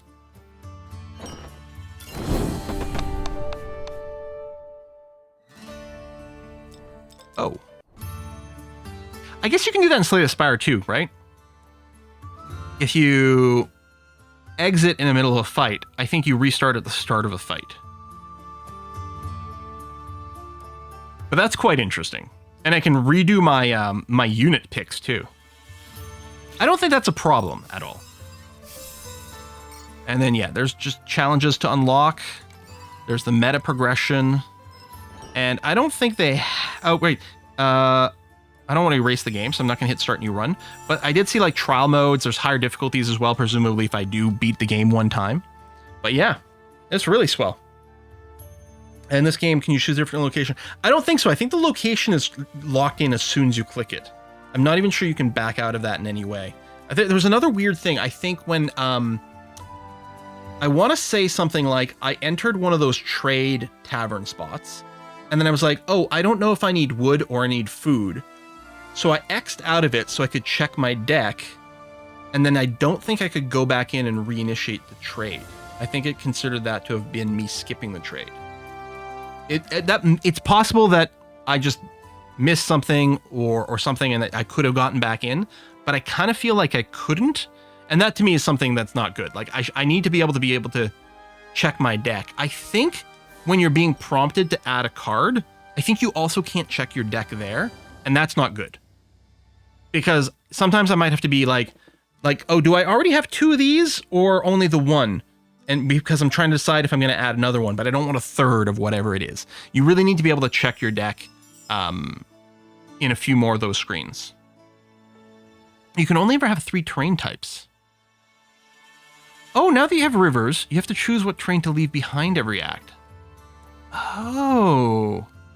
You know, that makes sense because I was worried when I saw rivers. I thought, well, that's going to dilute the pool of like terrain in an awkward way. But okay. Yeah, you need to be able to check your deck at any time. Yeah. But all my complaints are just like little UI things. The gameplay turns out to be quite cool. I was confused at first, like when I was trying to play, because I was using like kind of Tetris-y strategies, assuming lines would clear, and then they didn't clear, and I was like, what is going on? But it also means that the Tetris levels are always finite, because, well, you're either going to cap out on top, or you just run out of pieces. I think each little Tetris level is exactly the right length. It's long enough that you feel like you got some value out of it, but not so much that it overstays its welcome, and you get a different start every time. Yeah. Anyway, I think it's great. We're going to wrap up our stream here. We are going to raid A Kiss for Luck, who should be starting over on their end. Our next live stream is on Monday. I don't know what Monday is going to be at this point yet. At all. A few ideas, a few things I'd like to see. It might be Stellars. We'll see.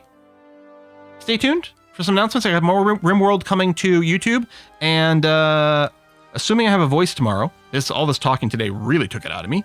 I've got another thing I'm hoping to start soon too. So stay tuned, give A Kiss for Luck some love, and I'll see you on Monday. Bye-bye.